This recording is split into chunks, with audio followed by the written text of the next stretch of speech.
దీనాత్ములైన అన్యులు భక్త కొర్నేలి గృహమందు సమకూడగా పేతురు వాక్యము ప్రకటింపగా పేతురు వాక్యము ప్రకటింపగా దిగి వచ్చే ప్రభు ఆత్మ అభిషేకమే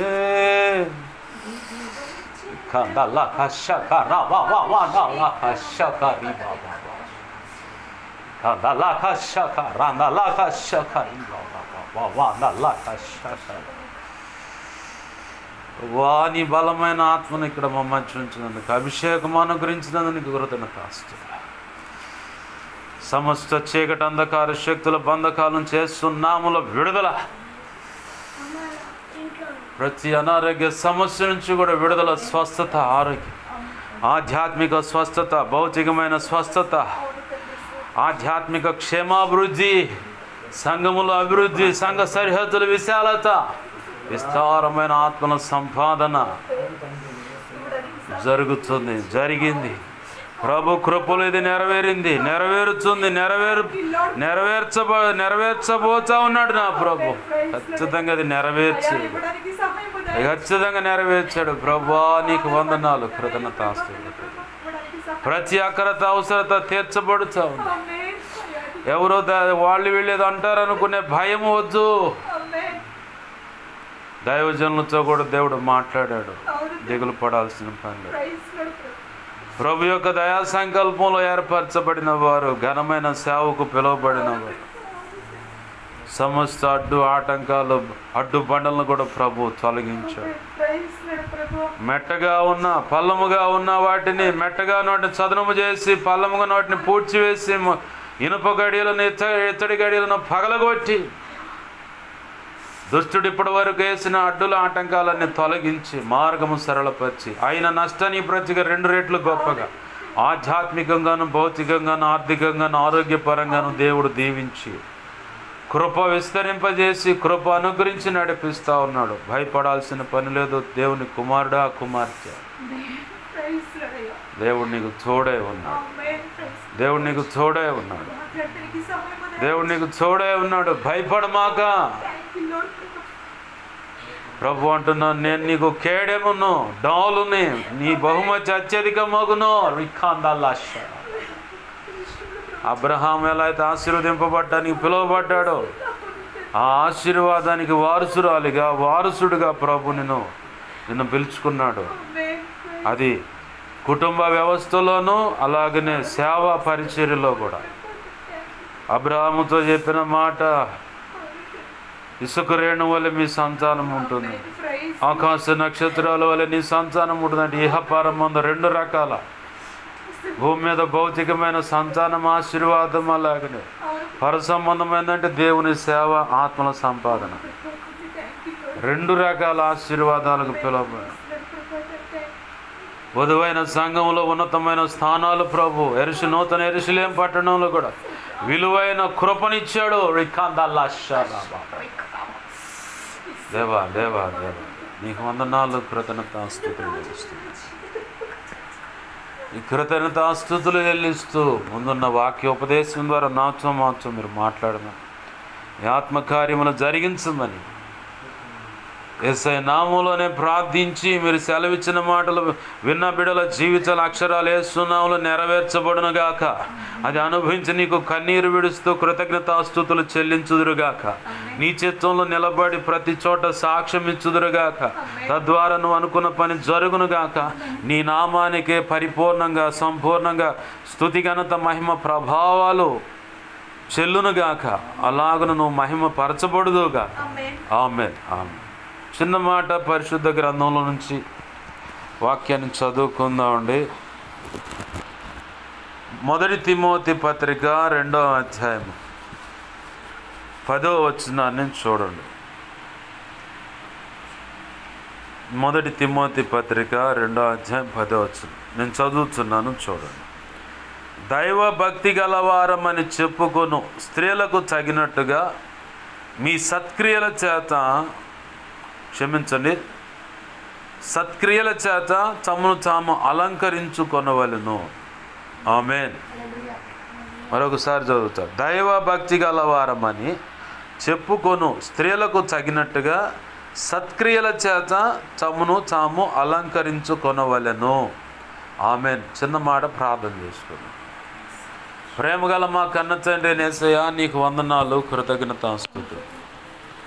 సర్వకృపానిధివైన మా తండ్రి, నీకు మహిమ, ఘనత, ప్రభావాలు ఆరోపిస్తూ ఉంది. దేవా, మీరు ఇచ్చిన లేఖనాన్ని బట్టి నీకు స్తోత్రాలయ్యా. ఈ లేఖనాన్ని విరవండి అయ్యా. నీవే నాతో మాతో అందరితో మాట్లాడండి, స్పష్టంగా మాట్లాడండి. వారికి వినబుద్ధి కలిగినంత వరకు నువ్వు బోధించావు అన్నట్లుగా మాకు బోధించు అయ్యా. ఇదిగో తండ్రి, ఉపమానం లేక ఏది కూడా చెప్పలేదని మాట ఉంది, అలాగన మాకు బోధించండి. అన్ని విధాలు అన్ని విషయాల్లో మాకు తోడు నడిపించమని, అడ్డగించ చూస్తున్న ఏదున్నా, ఏ కీడున్నా ఏ సునాములో కనపడని దాడి చేయాలని చూస్తున్న ఏమున్నా ఏ సునాములు బంధిస్తున్నాం, లయపరుస్తున్నాం.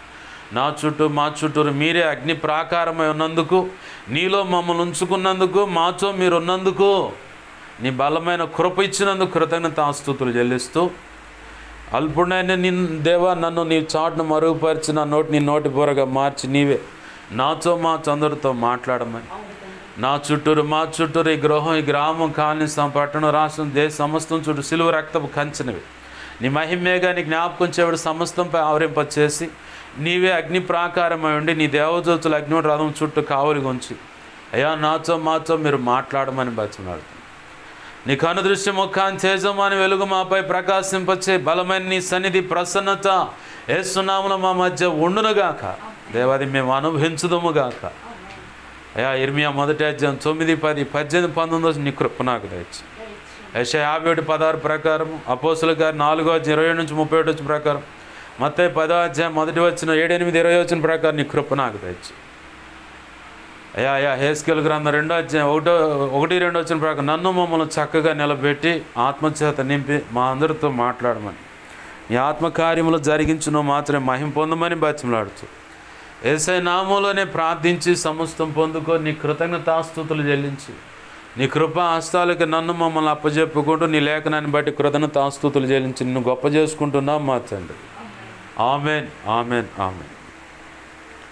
ప్రభునందు సమకూడిన నా ఈ మాటలు వింటున్నా, ఇక ముందైన వింటున్న వారైనా ప్రతి ఒక్కరికి ప్రభు అయిన యేసుక్రీస్తు వారి పేరిట నా హృదయపూర్వకమైన వందనాలు. అందరికీ వందనాలు. ప్రభు యొక్క మహా ఉచిత కృప మనందరికీ తోడైండి సంపూర్ణ సిద్ధిలోకి నడిపించునుగాక. ఆమేన్. చదువుకున్న లేఖన భాగంలో మాట ఏంటంటే, దైవ భక్తి గలవారమని చెప్పుకొను స్త్రీలకు తగ్గట్టుగాన సత్క్రియల చేత తమను తాము అలంకరించుకొనవలెను. ఆ దైవ భక్తి గలవారమని చెప్పుకొను స్త్రీలకు తగినట్టుగా సత్క్రియల చేత తమను తాము అలంకరించుకొనవలెను. అలంకరించుకోవటం అంటే ఎలా సాధ్యపడుతుంది? అలంకరించుకునేది ఎవరు? వాస్తవానికి అలంకరించుకునేది పురుషుడైతే వివాహ దినమందు అతనికి చాలా కష్టం అన్నమాట. తను ముఖం మీద అన్ని విషయాల్లో ఫేషియల్ ఏందంటారు, ఏదన్నా కానీ ఒక లెక్క చెప్పాలంటే మనకి ఇంకా బాగా తేటగా అర్థం కావాలంటే మేకప్. పురుషుడికి కష్టం. ఎందుకంటే పద్దాకలు నేను ఎట్టుంటే ఏమైంది, నేను ఉన్నట్టే వచ్చా అంటారు. కాదని పెద్దలు కానీ పక్కనున్న స్నేహితులు కానీ బలవంతంగా అలంకరణ చేసి, ఆ అలంకరణ కూడా కష్టం కొడుతుంది పురుషుడికి. కానీ ఆడపిల్లని వదిలిపెట్టు, అద్దానికి కంచి అద్దం ఇక్కడ ఏముంది అని చెప్పని ముఖం మీద ఇటు చెంపల మీద కానీ ఎక్కడ ఏదన్నా చిన్న డిఫాల్ట్ కనపడితే అది సరి ఎట్టయినా కానీ అక్కడ ఏదన్నా మొటం కనపడ్డా, అమిసిపోయిన మొటం కనపడ్డా దాన్ని ఎట్టయినా కానీ బయటికి లాగాలని ప్రయత్నం. అంటే తన ముఖం తను చూసుకున్నా చక్కగా ఉండాలి, తనను ఎవరైనా చూసినా కానీ చక్కగా ఉండాలనేది ఆలోచన ఉంటుంది. ప్రతి యవనస్తురాలకు ఉంటుంది ఆశ, ఆ కోరిక. అద్దం ఎక్కువ యూజ్ చేసేది ఎవరు చెప్పండి? వచ్చి మా మీద పడతారో బాబు, షావుకులని చెట్టినా పడుతూ ఉంటారని చెప్పండి. ఎక్కువగా అద్దాన్ని యూజ్ చేసేది ఆడపిల్లే. ఇంట్లో ఉన్న అద్దాన్ని యూజ్ చేస్తారు, లేదా బజారుకి వెళ్ళేటప్పుడైనా చిన్న పర్సులో కూడా అద్దం ఉంటుంది వాళ్ళకి ప్రత్యేకంగా. అది వాళ్ళ కోసమే వాళ్ళు డిజైన్ చేస్తారు. ఆ అద్దాన్ని కూడా కరెక్ట్గా వాళ్ళకి నచ్చేలాగానే హార్ట్ షేప్లోనో లేదంటే ప్లెయిన్గానో అద్దాన్ని పెడతారు. అది నచ్చితే, అద్దం నచ్చితేనే ఆ పర్సు కొనగలుగుతుంది. లేకపోతే పొరపాటును కూడా ఎంత మంచిగా ఉన్నా కానీ అద్దం నచ్చకపోతే పక్కన పెట్టేస్తాం. అంటే అద్దానికి అంత ప్రాధాన్యత. ఒక ఆడకూతురు విషయం అందరితోనే సరిపెట్టుకుంటారా? అట్ట కాదు. సెల్ ఫోను స్క్రీన్ షాట్, మామూలుగా సెల్ ఫోను అది ఆన్ కాకుండా అటు చూస్తూ ఉంటే మన పాప కనపడుతూ ఉంటుంది, దాని మీద ఆ బొమ్మ కనపడుతూ ఉంటుంది. అప్పటికి కూడా అది అర్థం కాకపోతే ఎమ్మనే సెల్ ఆన్ చేసి ఫ్రంట్ కెమెరా, ఇప్పుడు వచ్చినాయి కాబట్టి ఫ్రంట్ కెమెరా ఇటు చూసుకొని ఎక్కడైనా ఇంకెక్కడైనా ఏదన్నా వెంట్రుకలు ఏమైనా పక్కకు పోయే చీదరకున్నానా ఏంటన్నది అసలు వదిలిపెడితే మెలకు కనుక ఉంటే 24/7 అన్నట్లుగా ఇక అదే పని మీద ఉంటారు. అంటే నేను ఎందుకు ఇటు వచ్చింది మాట అంటే అలంకరించుకోండి అనేది. అలంకరించుకునేది ఎవరు? తన భర్త ఇష్టం అనేది నా మీద అమితంగా ఉండాలి అని కోరిక కలిగిన భార్య మాత్రమే భర్త ముందు అలంకరించుకుంటుంది. అర్థమవుతుందా? ఇప్పుడు క్రీస్తు ప్రేమను ఎరగని వారైతేనేమో సభ్య సమాజంలో వెళుతున్నాం కాబట్టి కొంచెం హుందాగా బట్టలు కట్టుకోవాలి, కొంచెం ముఖంలో కూడా కళ కనపడాలి కాబట్టి ఉన్న దాంట్లో ఏదో వాళ్ళకు ఉన్నది. ఇంతకుముందు అయితే పౌడర్ రాసుకునేవాళ్ళు, పౌడర్ కూడా పద్దాకల పౌడర్ అయిందే, ఈ ముఖం ఎవడు చూస్తుండే, ఏది మా ఆయన చూస్తే చాలేపా అని చెప్పని పోయేవాడు. ఇప్పుడు ఏంటంటే సభ్య సమాజం అప్డేట్ అవుతూ ఉంది, అనేక రకాల మార్పులు కలుగుతూ ఉన్నాయి కాబట్టి చూసేవాళ్ళు కూడా హేళనగా మాట్లాడతారు, బంధువులు కూడా తిరస్కరించినట్టుగా మాట్లాడుతుంటారు, చూస్తూ ఉంటారని కొంచెం పౌడర్ రాసుకోవటమో, ఇంకా అప్డేట్ అయిన ఆడపిల్లలు అయితే ఫేషియల్కి సంబంధించిన వస్తువులు కొన్ని దొరుకుతున్నాయి. ఇప్పుడు వాటికి ప్రత్యేకంగా షాపులు పెట్టారు. ఆడకు పోయి ఏ క్రీమ్ కావాలి ఏంటన్నది ఇక్కడ డాట్స్, ఒకవేళ మొట్టాలో లేదంటే లోకంలో అంటారు అమ్మ పోసిందని చెప్పగానే అక్కడక్కడ మచ్చలు పడుతుంటాయి. ఆ మచ్చలు పూడ్చుకోవటానికి కూడా కొన్ని క్రీములు ఉన్నాయి, ముఖానికి తగ్గట్టు రంగులోనికి వస్తుంది. అది అట్లాంటివి తెచ్చుకొని కూడా కవర్ చేసుకొని పోతారు. బజారుకి పోయించిన సేపు బాగానే ఉంటుంది కానీ అమ్మగారి మొహం ఇంటికాడ చూస్తేనే మొత్తం అన్ని మచ్చలుగా ఉంటాయి. నేను కొంతమందిని చూసా. కొంతమంది అయితే నలుపు ఉంటారు, నలుపులో కూడా చాలా అందగత్తెలు ఉంటారు, చాలా సౌందర్యంగా ఉంటారు. అయినా సరే సభ్యమే పని మీద ఉంటారు. ఈ అద్దం ముందుకు వచ్చేట్టు చూసేవాళ్ళు ఉంటారు. నేను గమనిస్తూ ఉంటా, ఇవన్నీ గమనిస్తూ ఉంటా. ఎందుకు వాళ్ళ మీద ఏదో ఇష్టం ఉండి కాదు కానీ ఇట్లానే ఉపదేశించటానికి ఉపయోగకరంగా ఉంటాయి. ప్రతిదీ గమనించాల మనం. యెషయా 60:1 1-2 వచనాలు చూసిన అక్కడ ఏమంటాడంటే, చూడు లోకాన్ని, అంటే భూమిని చీకటి గమ్ముచున్నది, కటిక చీకటి గమ్ముచున్నది అని ఉంటుంది. అంటే చూడాల ముందు మన చుట్టూ ఉన్న సభ్య సమాజం ఎలా నడుచుకుంటుంది ఏంటన్నది. ఆ చూడటం వల్ల కూడా కొన్ని విషయాలు నువ్వు నేర్చుకొని ఉపదేశ రూపేణ చెప్పటానికి, అనేకులను కూడా దేవుని వైపు నడిపించడానికి ఉపయోగపడతాయి. ఆ కోణంలోనే చూస్తాను నేను. అయితే ఎంతతో అయితే ఉపయోగం ఉంది? లోకంలో అంటారు వాళ్ళు నల్ల బంగారం అయ్యా, బంగారం అయితే ఎండకు పోయినా యాడికి పోయినా ఆ రంగు వెలిసిపోదు. అదే రంగున్నవాడైతే, రంగున్న అమ్మాయి అయితే మంచిగా ఒక రోజు కనుక పొలం పనికి పంపించి వరికోత కోపించిన, ఎందుకంటే మనిషి వంగి పైకి లేచేటప్పుడు ఈ ముఖం అంతా కవిలిపోద్ది అనమాట.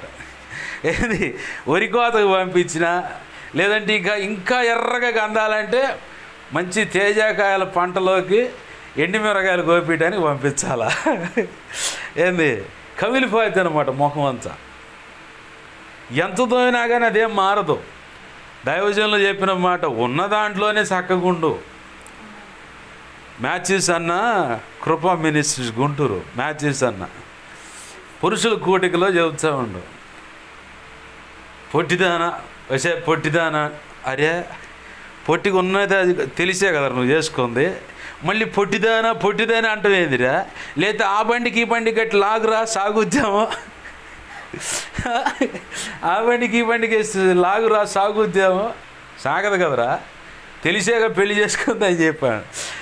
ఇంకో మాట ఏమో ఖరీదానా అని చెప్పానండి.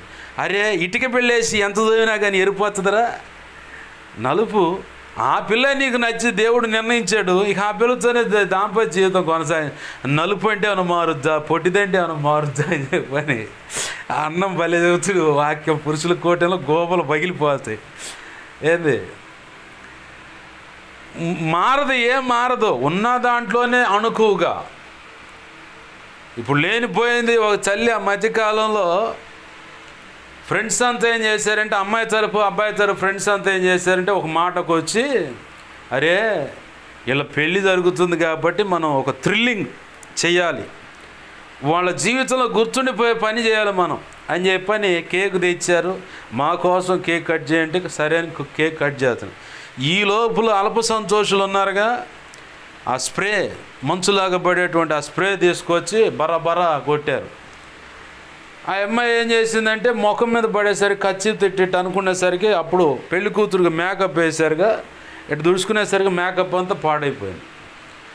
ఈ స్ప్రే ఎఫెక్టు వాళ్ళు వాడిన ఆ క్రీముల వల్ల ఆ పిల్ల ఈ కళ్ళు ఈ ముఖం అంతా కందిరీగలు కుడితే కనుక ఈ కళ్ళంతా ఎంత లావు గుబ్బుతాయో ఆ టైపులోకి వచ్చింది.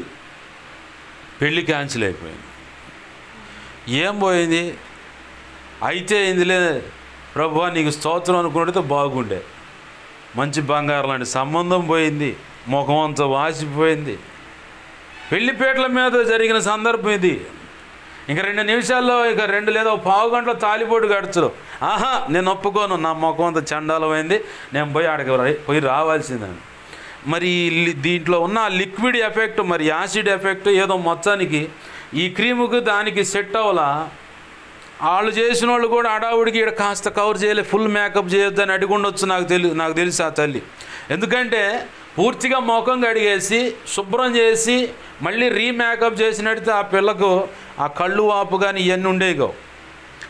ఏం చేసే మరి నా మనసులో అనిపిస్తుంది అలా, ఖచ్చితంగా ఇంత మట్టికే పోయింది కాబట్టి ఇట్నే చేయని ఉంటుంది. అక్కడే ఆ స్ప్రేకి సంబంధించిన కొంచెం ఉంటుంది కదా ఏదో ఒకటి జీవం, అది ఇది మిక్స్ అయింది ఏకంగా. అసలు కళ్ళంతా వాసిపోయి అసలు అసలు ఈ పిల్లేనా అని చెప్పాను నాకు పరిస్థితి. మేకప్ మీద ఉన్నటువంటి మమకారం ఏంది, ఒకప్పుడేమో సాంప్రదాయబద్ధంగా ఉన్న దాంట్లోనే పౌడర్ రాసుకున్నారు, అది కూడా లేకపోతే బొట్టు పెట్టుకుని పదవే పోదాం అని చెప్పని బయలుదేరారు. ఇప్పుడు ఎన్నో రకాల అలంకరణలు. అలంకరించుకునేది ఎవరంటే నా భర్తకు నేను ఇష్టంగా ఉండాలి, నా భర్తకు నేను ఇష్టంగా ఉండాలి. సభ్య సమాజంలో వెళుతున్నాం కాబట్టి కొంచెం పద్ధతిగా ఉండటానికి, ఒక హుందాగా కనపడతానికి కూడా అలంకరించుకుంటారు. ఇంకా రెండో కేటగిరీకి వచ్చేసరికి కొంతమంది ఎవరో కోసం అలంకరించుకుంటూ ఉంటారు. అవి మనకు సంబంధం లేదు, దేవుని పాద సన్నిధిలో పెట్టి ప్రభువా కీమా కైమా కుర్మా ఏంది హలీమో ఏదో ఒకటి చేసుకొని తీసుకురా అని చెప్పని దేవునికి అప్పచెప్తే కరెక్ట్గా తీసుకొని వస్తాడు. ఎంతంటే ఆ అందం వికారం అయిపోయేలా కూడా చేయగలడు నా ప్రభు. ఆయనకు అసాధ్యమైంది ఏదీ లేదు, ఏదైనా చేయగలడు. మంచి కంపెనీ రోగాలు చెడిపోతే అందం మొత్తం ఏంది, ఆయనకు అసాధ్యమైంది ఏదీ లేదు. అయితే ఇక్కడ అలంకరించుకునేది ఎవరంటే భర్త కోసం భార్య అలంకరణ చేసుకుంటుంది. ఏం అలంకరణ అంటే తన భర్త ముందు ఒక పద్ధతిగా, ఆమె దృష్టిలో ఆమె ముఖం మీద కానీ వస్త్రధారణ విషయంలో కానీ ఉన్న వస్తువులు, బంగారు వస్తువులు ఆ విషయంలో కానీ అలంకరణలో తన భర్తకు నచ్చే రీతిగా అలంకరించుకుంటుంది. ఎవరు ఇష్టపడాలంటే తన భర్త ఇష్టపడాలి, తన భర్త మాత్రమే ఇష్టపడాలి. ఇంకొకళ్ళు ఇష్టపడటానికి ఏ భార్య కూడా ససేమిర ఒప్పుకోదు, రాజీ పడదు, పొర్రపాటును కూడా రాజీ పడదు. ఇక ఎవరో బుద్ధిగట్టి దీని రకాలు ఉంటారు కొంతమంది, అటొక అడుగు ఇటొక అడుగు వేసేవాళ్ళు. అయితే మనం నీతిగా దేవుని ఎదుట ఉన్న దాన్ని బట్టి దుమ్ము కోటింగ్ వేసుకుంటూ తీసుకొస్తాడు. దాంట్లో ఏం మొఖమాటమే ఉండదు. ఎందుకంటే ఈ శరీరం, భార్య అనే శరీరం ఈ భర్తకి ఇవ్వబడింది, ఈ భర్త అనే శరీరం ఈ భార్యకి ఇవ్వబడింది. వీళ్ళిద్దరికీ ఒకరి శరీరాల మీద ఒకరికి సంపూర్ణమైన అధికారం ఇచ్చాడు ప్రభు. అధికారం ఇచ్చాడని ఎగిరిగిరి దుమ్ముగా రోకల పండ్లకి ఎయ్యి పడితే అవి తీసుకొని బాదుకోమని కాదు, సంపూర్ణమైన అధికారం అంటే నీ శరీరం మీద ఎంత మమకారం ఉందో అదే రీతిగా ప్రభు ఏం చెప్పాడు, భార్య విషయంలో నీ సొంత శరీరాన్ని ప్రేమించినట్టుగా నువ్వు ప్రేమించు నీ భార్యని. భర్త విషయంలో క్రీస్తుకి అంటే సంఘం ఎలా లోబడుతుందో అలాగా నీ సొంత పురుషుడికి నువ్వు లోబడాలి. లేఖనం తెలియని వాళ్ళు ఎలా అయినా ఉంటారు, లేఖనం తెలిసిన వాళ్ళం మనం మాత్రం ఖచ్చితంగా ప్రభు మనకు పంచిన ప్రేమను బట్టి, ఆయన ఇచ్చిన కృపను బట్టి, ఆయన మన ఎడల కనపరుస్తున్న కనికరాన్ని బట్టి మనం కూడా దేవుడిచ్చినటువంటి భార్య విషయంలో కానీ భర్త విషయంలో కానీ ప్రేమను పంచాల్సిందే, కృపను కనబరచాల్సిందే, కనికరాన్ని చూపాల్సిందే. అంటే వాళ్ళు ఇట్లా లేరు కదా పాష గారు అంటే మిగతా సెక్షన్ ఆయన చూసుకుంటాడు. నీ వంచుగా నీ వైపు నుంచి నీ పర్ఫార్మెన్స్ ఎలా ఉంది అంటే నువ్వు ఎలాగా ప్రయత్నం చేస్తున్నావు, ఎలా ఉంటున్నావు, నీ వైపు నుంచి అటు ఎంతగా ఎట్లాంటి ఫ్లోటింగ్ వెళ్తుంది, అది మాత్రమే ప్రభువు చూసుకుంటాడు. అవతల వ్యక్తి విషయం అంటవా, అవతల వ్యక్తి విషయంలో నువ్వు నమ్మకంగా ఉన్నా వాళ్ళు తేడాకుంటే వాళ్ళ వైపు నుంచి వస్తాడు ప్రభు. నీ వంచుగా నువ్వు మాత్రం ప్రేమను పంచాల్సిందే. ఈ ప్రేమను పొందుకోవడానికే భార్య తన భర్త విషయంలో అలంకరించుకుంటుంది. ఎస్తేరు గ్రంథాన్ని గమనిస్తే హేగే అనే నపుంసకుడితో ఎస్తేరు మాట్లాడుతూ ఉంది. రాజుగారికి ఎటువంటి అలంకరణలు ఇష్టమో నీకు మాత్రమే బాగా తెలుసు. హేగే అంటే ఆయన పరిశుద్ధాత్మ దేవునికి కూడా మనం పోల్చుకోవచ్చు. ఎందుకంటే ఈ భూమి మీద వరుడై రానున్న యేసు ప్రభు వారి కోసం సంఘ వధువును, లేదా నువ్వు ఒక సంఘ వధువు, మా దేవుడు మనకిచ్చిన సంఘం అనేది ఒక వధువు. ఈ వధువులు అనేక అవయవాలు ఉన్నాయి. మన దేహంలో ఎన్ని రకాల అవయవాలు ఉన్నాయో అనేక రకాల అవయవాలు వాటి పనితీరు నడుస్తుంది. అలాగనే మన దేహాన్ని క్షుణ్ణంగా పరిశీలిస్తే దానికి తగ్గట్టుగానే విశ్వాసుల జాబితా అంటే కర్మాగారం అన్నమాట. బొగ్గు కర్మాగారంలో వెళ్తే సూపర్వైజర్లు ఉంటారు, చేకి పని మేస్త్రులు ఉంటారు, చిన్న వర్కర్లు ఉంటారు, పెద్ద వర్కర్లు. అట్లనే మన దేహంలో కూడా అనేక రకాల అవయవాలు పనిచేస్తున్నాయి. అట్లానే సంఘంలో కూడా ఒక్కొక్క అవయవము ఒక్కొక్క రీతిగా పనిచేసే పద్ధతి ఉంది. అట్లనే సంఘంలో కూడా కొంతమంది అలాంటి వాళ్ళు ఉంటారు. ఇది వివరించాలంటే నాకు తెలిసిన ప్రభు కృపను బట్టి సంవత్సరాల ప్రసంగం, ఒక్కొక్క అవయవాన్ని విడమర్చి చెప్పాలంటే. అయితే అంత లోతుగా మనము ప్రభు కృపను బట్టి వెళ్ళట్లేదు, కానీ పైన కట్టా తెచ్చా పెట్టన్నట్లుగా ఒక్కొక్క అవయవం ఒక్కొక్క రకమైన పనితీరు చేసినట్లుగా సంఘం అనేది కూడా వధువు. నువ్వు ఒక వధువి, ఎందుకంటే నీలో ఉన్న అవయవాల పనితీరుకు తగ్గట్లుగా కూడా దేవుని పని జరగాల. మన దేహంలో మెదడు చేసే పని మెదడు చేస్తుంది కాబట్టి మెదడు ఏ సెక్షన్లో పనిచేస్తుందో దానికి తగ్గట్టు పనితీరు సంఘంలో నడవాలి. మెదడు అంటే అదే ఆయువు పట్టు అనమాట. మెదడు డెడ్ అయింది అనుకో, బ్రెయిన్ డెడ్ అయింది అంటారు. బ్రెయిన్ డెడ్ అయినా గుండె కొట్టుకుంటూ ఉంటుంది, కళ్ళు బాగానే ఉంటాయి, జీవంతోనే ఉంటాయి. లివర్ కానీ, ఊపిరితిత్తులు కానీ, కిడ్నీలు కానీ, జీర్ణకోశ వ్యవస్థలో కానీ ఏ అవయవం అయినా సరే బ్లడ్ కూడా ఇంకా జీవంతోనే, జీవ కణాలతోనే ఉంటుంది. కానీ బ్రెయిన్ డెడ్ అయిందనుకో, అంటే బ్రెయిన్ డెడ్ అవటం అనే దానికి ప్రభు కృపలో 3 రకాల అనుభవం. ఎట్లాంటిదంటే ఒకటి విశ్వాసము, రెండోది నిరీక్షణ, అలాగనే మూడవది పట్టుదల. ఈ 3 లేవనుకో నేను ఎన్ని మంచి మాటలు చెప్పినా వీళ్ళు ఇంతేలే చెబుతారు కానీ మా బతుకులే మారవలే అనుకుంటాం. అంటే విశ్వాసము కోల్పోయి ఓడ బద్దలైన వారి వలె మీరు ఉండకూడదని ఉంది కదా లేఖనంలో, ఉందా? ఏమో నాకేం తెలుసు పాస్ గారు అంటవా. విశ్వాసంలో ఓడ బద్దలైపోయిన వారి వలె మీరు ఉండకూడని కూడా ఉంది ఆ మాట. అంటే మెదడు అనేది విశ్వాసము, మెయిన్ విశ్వాసము, తర్వాత నిరీక్షణ లేకపోతే మెదడు సంకేతాలు పంపించదు. పట్టుదల లేకపోతే మెదడు తన పని తను చేయదు. ఈ 3 విశ్వాసము, నిరీక్షణ, ఓర్పు లేదంటే పట్టుదల, వీటికి సంబంధి ఈ సెక్షన్ జాబితా అంతా మెదడులో ఉంటుంది అన్నమాట. మెదడులో ఏ కాస్త ఒక నరం తేడా పడితే ఏమైంది?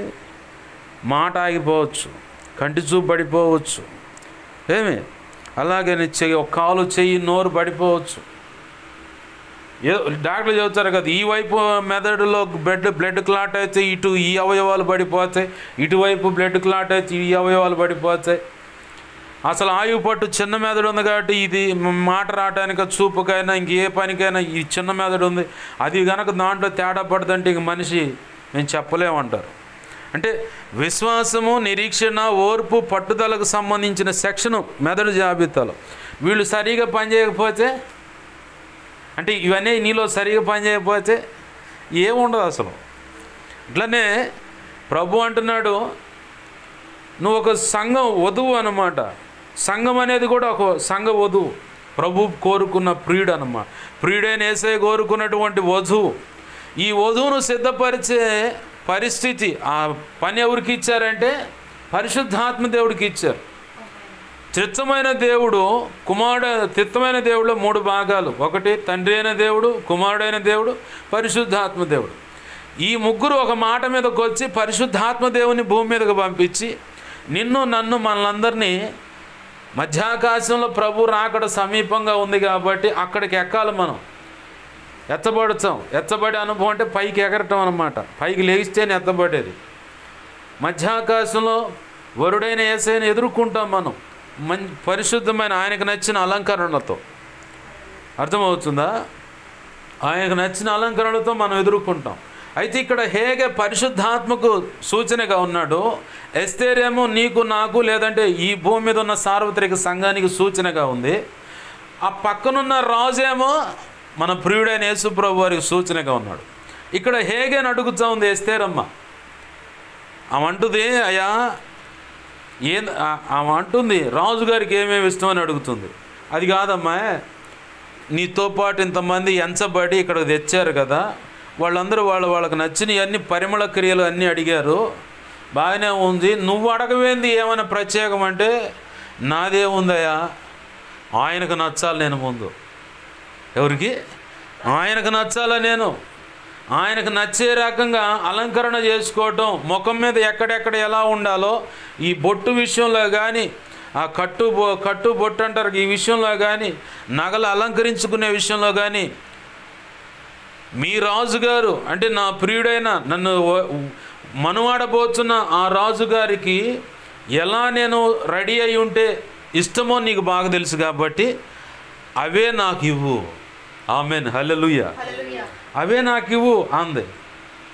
ఆ మాట అడగంగానే అంతకుముందు ఆ మాట అడిగిన తర్వాత కూడా హేగేకి ఎస్తేరు విషయంలో దయ పుట్టేలా చేశాడు దేవుడు. ఆమెన్, హల్లెలూయా. దయ పుట్టేలా చేశాడు కాబట్టి రాజుగారికి ఏమి ఇష్టమో అవన్నీ హేగే ద్వారా ఎస్తేరుకి అందించబడ్డాయి. పరిమళ క్రియలకు సంబంధించి ఇన్ని రోజులు లేదా ఇన్ని నెలలు ఇన్ని సంవత్సరాలని ఆడ కాలం రాస్తుంది. 2 సంవత్సరాలు ఇంచుమించు. కానీ అది అయిపోయిన తర్వాత కానీ ఎస్తేరు వంచు వచ్చింది, పోయి రాజుగారు ఎదుటి నిలబడితే ఆయన రాజదండం ఆంగలే చూపించిందండి. అయిపోయింది, పోండ్రి, ఇక రాణిగారు దొరికిందండి. దేవునికి మహిమ కలుగును గాక. హల్లెలూయా. తండ్రి అయిన దేవుడు కూడా కుమారుడైన దేవుడిని అడిగితే ఆయన రాజదండం మనకెళ్ళి చూపించాడు, ఇదిగో వీళ్ళు అని. దేవునికి మహిమ కలుగును గాక. హల్లెలూయా. ఆయన దయ పొందాం, మనం ఆయన కృప పొందాం, కనికరం పొందాం. అయితే ఇప్పుడు మనకు కావాల్సింది ఏంటంటే పరిశుద్ధమైన దైవ భక్తి గలవారమను చెప్పుకొని స్త్రీలకు తగినట్టుగా సత్క్రియల చేత తమను తాము అలంకరించుకొనవలెను అన్నాడు. యేసయ్యకు నచ్చే అలంకరణ ఏంటి? సత్క్రియ ఏంటి? యేసయ్యకు నచ్చే అలంకరణ లేఖనంలో ఒక మాట ఉంది, పరిశుద్ధమైన అలంకరణలు కలిగి. ఎక్కడ చూసే మాట? టౌన్ చర్చిలో రాసి ఉంటుంది ఆ మాట. మీ దేవుడైన యెహోవా ఎదుటకు పరిశుద్ధమైన అలంకరణ కలిగి వచ్చి ఆయన ఎదుట సాగిల పడండి అని ఉంది. అవునా? చూసావా? బలిపీఠంకి వెళ్ళి ఇటువైపు. నాకు బాగా ఇష్టం ఆ మాట. నేను అప్పటి నుంచి అడుగుతూ ఉన్నా, ప్రభా పరిశుద్ధమైన అలంకరణలు ఏంటి అండి. దీనికి లోతుగా వెళ్ళినా కానీ ఇందాక చెప్పానుగా సంవత్సరాలు పడుతుంది ఒక ముగింపుకు రావాలంటే. నాకు తెలిసినంత వరకు నా ప్రభు కృపను బట్టి ఏంది పరిశుద్ధమైన అలంకరణ అంటే ఒక్కొక్క అవయవానికి ఒక్కొక్క అలంకరణ చెప్పబడుతుంది బైబిల్లో. కంఠము అంటే ఇది నీ కంఠభూషణం అంటారు. అంటే ఈ మెడకు పెట్టుకునే నక్లీస్ అన్నమాట. కంఠభూషణం అంటే వాక్యం ఒక కోణంలో, సామెతల గ్రంథంలో ఉంటుంది, నా కుమారుడా నా వాక్యమును నీ కంఠభూషణం వలె కట్టుకోది, అది అందరికి కనపడి అన్నాడు. అంటే ఒక్కొక్క అవయవానికి ఒక్కొక్క రకమైన అలంకరణ చూపిస్తాం. శిరస్సుకు వచ్చేసరికి ఎన్నో కిరీటాలు చెప్పబడ్డాయి బైబిల్లో. ఏంది? ప్రశస్తమైన వస్త్రాలు, నీతి వస్త్రం, పరిశుద్ధమైన వస్త్రం, మహిమ వస్త్రం అని చెప్పని వస్త్రాలు ఉన్నాయి. ఇవి కూడా అలంకరణలే.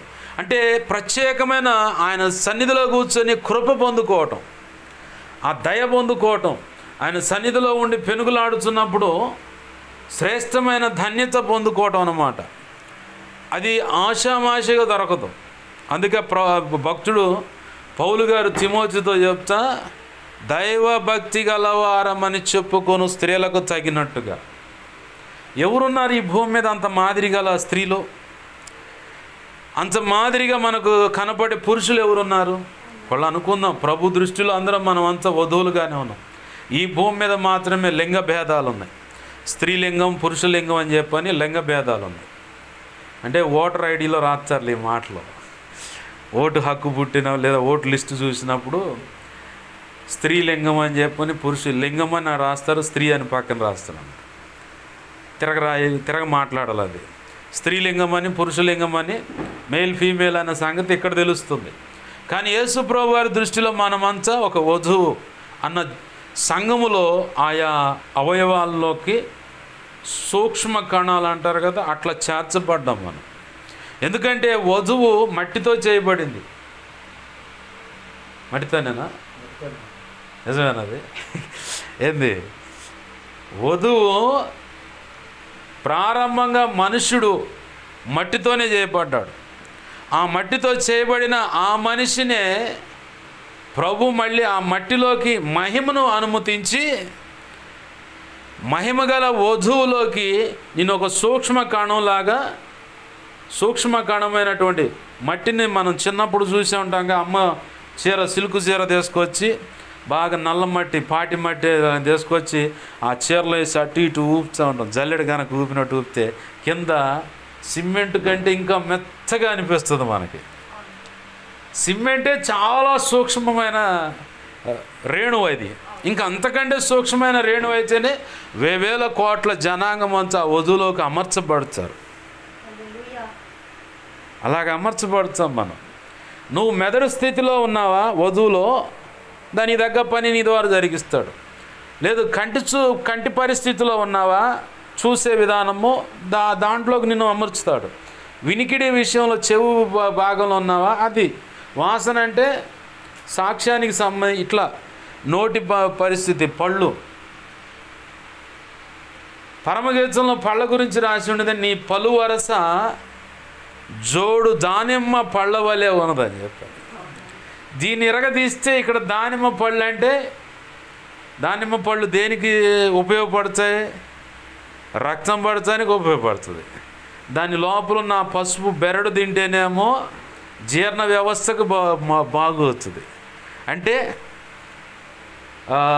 రక్తహీనత నుంచి విడిపించబడతావు, రక్త లేమి నుంచి కూడా విడిపించబడతావు, జీర్ణ వ్యవస్థ నుంచి కూడా బాగు చేయబడతావు. ఏంది? ఇమ్యూనిటీ పవర్ అంటే రోగ నిరోధక శక్తి కూడా పెరుగుతుంది. అంటే ఈ పళ్ళ వరస ఎలా ఉంది? ఇప్పుడు విరుచుకుంటా వెళ్తే పళ్ళ వరస, ఆడ అంటాడు పరమగీతంలో సొలొమోను భక్తుడు, నీ పలు వరుస దానిమ్మ పళ్ళ వలె. ఒక్కొక్క పన్ను ఒక్కొక్క దానిమ్మ పండులాగా. ఇప్పుడు ఒక దానిమ్మకాయని ఒలిస్తేనే దాంట్లో ఉన్న బెరడు తింటే ఎంత లాభం ఉంది, ఇత్తనాలు తింటే ఎంత లాభం ఉంది. ఇట్లా నీ పలు వరుసను అలా చూపిస్తా ఉన్నాడు. నువ్వు ఆ సెక్షన్కి అన్నమాట. ఇక పెదాలకు వచ్చేసరికి ఇది అలంకరణకు సంబంధించి అందరూ ఆకర్షించే విషయం. పెదాలు సరిగా లేకపోతే, ఈ ముక్కు కనుక సరిగా లేకపోతే ఎవరైనా చూస్తారా? ఏంది రెట్ట పుట్టింది అంటారు, ఈడేంది రెట్ట పుట్టింది అంటారు. కాస్త ఏదన్నా రూపాయి ఉంటే సర్జరీ అన్న చేసుకుని కొంచెం ఆ పెదాలు కల్పించుకోవచ్చు కదా అంటారు. కొంతమందికి అవకాశం కూడా ఉండదు, పళ్ళు రకరకాల వంకర్లు పోయి పడుతాయి. వాళ్ళని చూసి మనం ఏమనుకుంటాం, ఇట్టుండేంది అనుకుంటాం. ఒకళ్ళు ఇంకా హీనంగా కనపడితే ఈ తల్లిదండ్రులు ఏ పాపం చేసుకున్నారో అంటాం. అవునా? సర్వసాధారణంగా కదిలే మనసులో పుట్టే మాట అది, పైకి అనలేకపోయినా మనసులో చిముక్కమన్నట్టుగా ఒక మాట అట్లా వస్తుంది. తర్వాత ఏమన్నా ప్రభు క్షమించే, తొందరగా ఇట్లా అనుకున్నాను, క్షమించండి. అయితే ఈ పలు వరస, పెదాలు, ముక్కు విషయంలో ఇది అనేకులను ఆకర్షించే విషయం అన్నమాట. చేతులు పట్టుత్వానికి, పని చేయటానికి, కాళ్ళు నిలబడటానికి, నడవటానికి, గుండె, ఊపిరితిత్తులు, కిడ్నీ, జీర్ణ వ్యవస్థ, స్త్రీ అయితే గర్భ సంచి, ఇక ఆమె మర్మాంగంకి వచ్చేసరికి ఆత్మల కర్మాగారము స్థితి అన్నమాట. అది పరిస్థితి. ఒక్కొక్కటి ఒక్కొక్క రకమైన ఆధ్యాత్మిక అర్థంలో తీసుకుంటామే. దాన్ని పెడగా తీసుకుంటే దుమ్ము తనులు పడతాయి, అదే కరెక్ట్గా తీసుకుంటేనే శ్రేష్టమైన అర్థాలు బయటకు వస్తాయి. ఋతుక్రమం ఉంది వాళ్ళకి, ఇన్ని రోజులకని ఋతుక్రమం నడుస్తూ ఉంటుంది. అదేంటంటే లోపల ఉన్న చెడును విసర్జించటం అంటే ఉపవాస ప్రార్థనకు ప్రత్యేకించబడిన దానికి సాదృశ్యంగా ఉంటుంది. ఉపవాస ప్రార్థనలు ఏం చేస్తాం, ఏ పొరపాటున్న ప్రభువా కన్నీరు విడిచి మరి బయటలాడి సరిచేయబడతాం. స్త్రీ ఋతుక్రమం అయిపోయిన తర్వాత ఆమెలో తెలియనటువంటి నూతన రక్తం రావటమే కాదు, ఒక తెలియని ఒక సంతోషం కూడా ఉంటుంది ఆమెలో. 2-3 రోజులు తెలియని వేదన ఉంటుంది లోపల, నొప్పి భరించలేని నొప్పి ఉంటుంది. ఆ 3 రోజులు గడిచిన తర్వాత, లేదంటే ఇన్ని రోజులు నడుస్తున్నంతకాలం ఆ నొప్పి ఉంటుంది. ఆ నొప్పి పోయిన తర్వాత, అంటే అది ఆగిపోయిన తర్వాత తిరిగి లోపలికి కొత్త రక్తం వస్తుంది. కొత్త ఫలదీకరణకు సంబంధించినటువంటి కణాలు ఆమెలో మళ్ళీ గర్భసంచిలోకి వస్తూ ఉంటాయి. ఈ అనుభవం ఆధ్యాత్మిక జీవితంలో చూసుకుంటే ఎక్కడ దొరుకుతుంది? ఒక వ్యక్తికి సువార్త చెప్పాము, ప్రార్థన చేస్తున్నాం, ఆయన మాట వినట్లేదు, ఇట్లా కాదు ప్రభు అని చెప్పి మోకరిస్తాం. మోకరించినప్పుడు భారంతో ఈ నెలసరి నడిచేటప్పుడున్న నొప్పి లాంటి నొప్పిని ఆడ అనుభవిస్తాం. ఏడ్చి మరి కన్నీరు విడిచి ఆత్మను సంపాదిస్తే ఈ నెలసరి అయిపోయిన తర్వాత ఎంత రిలీఫ్ ఉంటుందో ఒక ఆత్మ సంపాదించినప్పుడు అంత సంతోషం. అవునా? దేవునికి మహిమ కలుగుతుంది. హల్లెలూయా. అంటే ఇది ఆత్మల కర్మాగారానికి సంబంధించిన వ్యవస్థ. అది పరిశుద్ధంగా ఆలోచిస్తే ఇలా కనపడుతుంది, చండాలంగా ఆలోచిస్తే ఇంకోలాగా కనపడుతుంది. అయితే ఇట్లాంటి అలంకరణలు ప్రభు కోరుకుంటున్నాడు.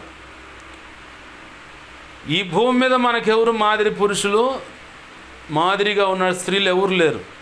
అయితే ప్రభు చేత మెప్పించబడ్డ వాళ్ళు పరిశుద్ధ గ్రంథంలో రాయబడ్డారు. దేవునికి మహిమ కలుగును గాక. హల్లెలూయా. దేవుని చేత మెప్పించబడ్డవాళ్ళు, దేవుణ్ణే మెప్పించిన వాళ్ళు, దేవుని చేత మాదిరికరంగా మనకు చూపించబడ్డ వాళ్ళు పరిశుద్ధ గ్రంథంలోనే ఉన్నారు, కానీ భూమి మీద ఎక్కడ లేరు. వాళ్ళను చూసి పరిశుద్ధాత్మ ద్వారా అధ్యయనం చేసి నెమరు వేసి, ఒకవేళ భవిష్యత్ కాలంలోకి పరకాయ ప్రవేశం అన్నట్టుగా ఆ స్థితిలోకి వెళ్ళి కొన్ని సంగతులు, ఇవన్నీ పరిశుద్ధాత్మ సహాయం ద్వారానే అవన్నీ పొందుకొని వచ్చి వాళ్ళు ఆనాడు ఎలా నడిచారో అలాగని చెప్పని భూమి మీద ఉండి భక్తి సాధన చేశారు. కాబట్టి ఇవాళ ఎవరైనా చరిత్రకెక్కిన భక్తుల గురించి మనం చెప్పుకోగలుగుతున్నాం. ఆ అనుభవం ఎటు లేకపోతే వాళ్ళు మనం చెప్పుకునేవాళ్ళం కాదు. ఇప్పుడు వాస్తవానికి రాజుల గ్రంథం రాసింది ఇర్మియా గారు అంటారు. రాజుల గ్రంథం రాసింది ఇర్మియా గారు. అక్కడ చరిత్ర ఎవరిది చెప్పండి? చరిత్ర రాజుల గ్రంథంలో చరిత్ర ఎవరిది? మొదటి రాజుల గ్రంథం ప్రారంభంలోనేమో దావీదు గారి అవసాన కాల పరిస్థితి కనపడుతుంది. ఆ తర్వాత 10వ అధ్యాయంలోకి వచ్చేసరికేనేమో సొలొమోను చరిత్ర కనపడుతుంది. ఆ తర్వాత రాజులు అందరూ ఒకళ్ళేమంటే ఒకళ్ళు, యూదులైనా ఇజ్రాయిలైనా అక్కడ విడిపోతారు. సొలొమోను చేసిన పొరపాటును బట్టి దేవుడు శిక్షిస్తా, మీ నాన్నకి ఇచ్చిన మాట, దావీదుకి ఇచ్చే మాట, దాన్ని బట్టి నీకు ఒక సింహాసనం, నీకు సంబంధించిన ఈ గోత్రం నువ్వు పరిపాలించుకో, కానీ నీ దగ్గర నుంచి మిగతా 11 గోత్రాలు పక్కన పెట్టి వాళ్ళకు ఒక సింహాసనం, రాజ్య పరిపాలన ఇస్తున్నా. అట్లా చీలిపోతారు. అక్కడ సొలొమోను తర్వాత చీలిపోయి యూదుల రాజు అని, ఇజ్రాయేలీల రాజు అని డివైడ్ చేయబట్టి చెప్పబడుతూ ఉంటుంది. ఈ చరిత్ర మొత్తం రాసింది ఇర్మియా గారు అని చెప్పి బైబిల్ పండితులు చెబుతున్న మాట అది, ఇర్మియా గారు అని. సరే, ఇది వీళ్ళు చెప్పిన మాట వదిలేద్దాం. ఆదికాండం సంగతి మోషే గారికి ఎట్ట తెలుసు? మోషే గారికి తెలియదు అసలు. కానీ దేవుని సన్నిధిలో కూర్చున్నప్పుడు యేసయ్య ఏ విషయాలైతే సీనాయి పర్వతం మీద చెప్పాడో అవన్నీ మిగతా నిర్గమ, లేవి, సంఖ్య, ద్వితీయోపదేశం ఈ సెక్షన్లు అన్నీ తెలుసు ఈయనకి. ఎందుకంటే ఈయన ఆల్రెడీ ఆ సబ్జెక్ట్లో ఉన్నాడు, ఆ పరిస్థితిలో ఉన్నాడు, దేవునితో నడిచాడు కాబట్టి, దేవుని దగ్గర గడిపాడు కాబట్టి ఆ సంగతులన్నీ ఆయన రాయటం యుక్తమే, సబవే, మనం కూడా ఆమోదించవచ్చు. కానీ ఆదికాండంలో ఆదాము నిర్మించబడటం, తర్వాత అవ్వ ఏర్పాటు, తర్వాత ఎలా అపవాది మోసపరిచాడు, ఆ తర్వాత హానోకు, మెషుతల, ఎవరిదో తల్లే పాస్ట్ గారట, ఏంది అట్లానే ఉంటాయి ఆ మాటలు కూడా. ఏంది నోవాహు, ఆ తర్వాత భాషలు చారుమారవటం, బాబేలు గోపురమా, బిలాల్ గోపురమా, బాబేలు గోపురం, ఏంది ఈ సెక్షన్లన్నీ నేను ఎక్కడ తెలుసు, మోషే గారికి ఎక్కడ తెలుసు అంటే దేవుడే పరిశుద్ధాత్మ అనుభవంలోకి, ఆ ప్రపంచంలోకి తీసుకువెళ్ళి కొన్ని సంగతులు చెప్పి, ఎందుకంటే ఆయనకు సాధ్యం. ఇప్పుడు రాత్రి వేళ మీరేం చెప్పారు? ఇక్కడ ఆరాధిస్తున్నామయ్యా పాస్టర్ గారు, ప్రార్థన చేస్తాం మీరు చెప్పారు, ఇక్కడ ఆరాధిస్తున్నాం అన్నారు. ఆరాధిస్తా ఉన్నాం, మనమంతా ఆడిగిపోయాం, పరలోకంలోకి వెళ్ళిపోయి దేవుని సన్నిధిలో నిలబడి అక్కడ ఆరాధన చేస్తున్నాం అన్నాం. మన చుట్టూ వేవేల దూతల పరివారం ఉందని. ఇంకో మాట ఏముంది? బలిపీఠం అగ్నితో మండుతుందయ్యా అని చెప్పాను. పరిచర్య విషయంలో కొన్ని రకాల ప్రవచనాలు రిలీజ్ అవుతాను, నేను ఇంటా కూర్చున్నా. ఏది నువ్వేం చెప్తున్నావు? పాస్ట్గా నా గురించే చెప్తాను. నేను ఇక్కడ ఉంటే నా పక్కన యేసుప్రభు వారు ఉండి ఆయన రొట్టె విరుచున్నాడు అని చెప్పని, మీరు కలిసి రొట్టె, దేవుడు నువ్వు కలిసి ఇట్లా యేసయ్య కూడా రొట్టె విరుస్తున్నాడు అని చెప్పని మీరు మాట్లాడుతూ ప్రార్థన చేస్తూ ఉన్నారు. మీకు తెలియదు, అది పరిశుద్ధాత్మ అనుభవంలో ఉన్నారు కాబట్టి వెళ్ళిపోతూ ఉంది. నేను సైలెంట్గా కూర్చొని ప్రభు ఏమేమి మాట్లాడుతూ నీకు అప్పచెబుతున్నా అని చెప్పి చూస్తా కూర్చున్నా, మొత్తం వింటూ ఉన్నాను. అంటే ఆత్మ అక్కడికి తీసుకువెళ్ళిపోతుంది. దైవజనులు ఎంతోమందిని, ఇప్పుడు ముంగమూరు దేవదాసయ్య గారు ఉన్నారు, ఆయన ఇక్కడ నేను నిలబడ్డట్టే ఇట్లా ఇప్పుడు ఏమైతే చెబుతున్నానో అయ్యే మాటలు 7 సంఘాల్లో 7 చోట్ల, అవి 7 ప్రాంతాలు ఎక్కడైనా కానీ పరిశుద్ధాత్మ దేవుడు నిర్ణయించుకున్న 7 ప్రాంతాలు ఈయన ఒకే రీతిగా ఒకే ప్రసంగం చేస్తున్నాడు. ఇప్పుడు ఎల్ఈడీలు వచ్చినాయి, అప్పుడు ఏం లేవు. ఈయన నిలబడ్డ వ్యక్తి ఇంతే కనపడుతుంది అక్కడ కూడా, ఆ మిగతా 6 చోట్ల కూడా అదే మనిషి, అదే ప్రసంగం. నేను ఎలా అయితే చెబుతున్నాను ప్రసంగం, ఇదే ప్రసంగం మిగతా 6 చోట్ల కనపడతాడు, నిలబడి దేవుని మాటలు ప్రకటిస్తాడు. ఆయన చేసుకున్న తీర్మానం ఏంటంటే సిరిని కానీ, అంటే డబ్బును కానీ, స్త్రీని కానీ నేను ముట్టను అని తీర్మానం చేసుకొని, ఎవరైనా డబ్బు ఇవ్వడానికి వస్తే నాకు వదిలి ఆడబెట్టు, లేదంటే వాళ్ళకి అని చెప్పని వెళ్ళిపోయాడంట. ఎవరైనా ప్రార్థన చేయమంటే దూరంగా ఉంటే చేయి చూపించి ప్రార్థన చేసి వెళ్ళిపోయాడంట. ఆ కాకాని తోటలో ఉన్న పెద్దగా తోట, స్వస్థత తోట, అది సపోటా తోట, కొంత నిమ్మ తోట ఉంది. ఆ తోటలోకి రాత్రి వేళ ఏకాంతంగా పోయి కూర్చుంటాడంటే ఈయన ప్రార్థనలోకి.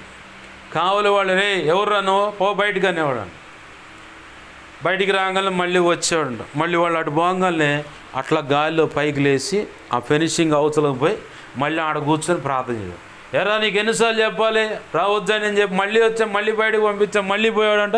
మళ్ళీ గాలిలో అట్ట పైకి లేచి ఆడ పోయి కూర్చొని మళ్ళీ ప్రార్థన చేశాడు. దేవదాసయ్య గారు, ముంగమూరు దేవదాసయ్య గారు ఒకరోజు ఆత్మ ప్రేరేపించిన దాన్ని బట్టి చెన్నై ప్రాంతానికి వెళ్ళిపోయిందంట. అంతే, పిలుపుని ఎలా అయితే దేవుడు పోయి ఆ రథాన్ని కలుసుకుంటే గాలిలో అట్లనే వెళ్ళిపోయినట్టుగా, ఏలియా గాలిలో రథంగా వెళ్ళిపోయినట్టుగా, అహబ్ కంటే ముందుగా ఏలియా అహబ్ ఉన్న ప్రాంతానికి వెళ్ళిపోయినట్లుగా ఆత్మ, ఆయన రాసిన ఒక మాట ఉంది, ఏలియాను పిలుపును గ్రక్కున కొనిపోయిన ఆత్మ నిన్ను కొనిపోకుండా మానునా అని రాశాడు ఆయన. ఆ మాట ఇప్పటికి నా ఇంట్లో అట్నే పెట్టుకున్నా. ఏంది టెలిగ్రామ్ అప్పట్లో అయ్యగారు ఎక్కడున్నారంటే టెలిగ్రామ్ వేసేవాడు అంట. పోస్ట్ ఆఫీసులో టెలిగ్రామ్ వేయగానే ఆ ఉత్తరం రాగానే ఆ ఉత్తరం చదువుకొని అయ్యగారు ఇక్కడికి వెళ్ళారు. అయ్యా మరి మీరు ఎలా వస్తారంటే ప్రభు చిత్తం వస్తాలి, మీరు భయపడమాకు, నేను ఆడికి పోలేదు. మరి ఎలా పోయారంటే ప్రభు ఆత్మ గాలిలో తీసుకొని వెళ్ళిపోయాను.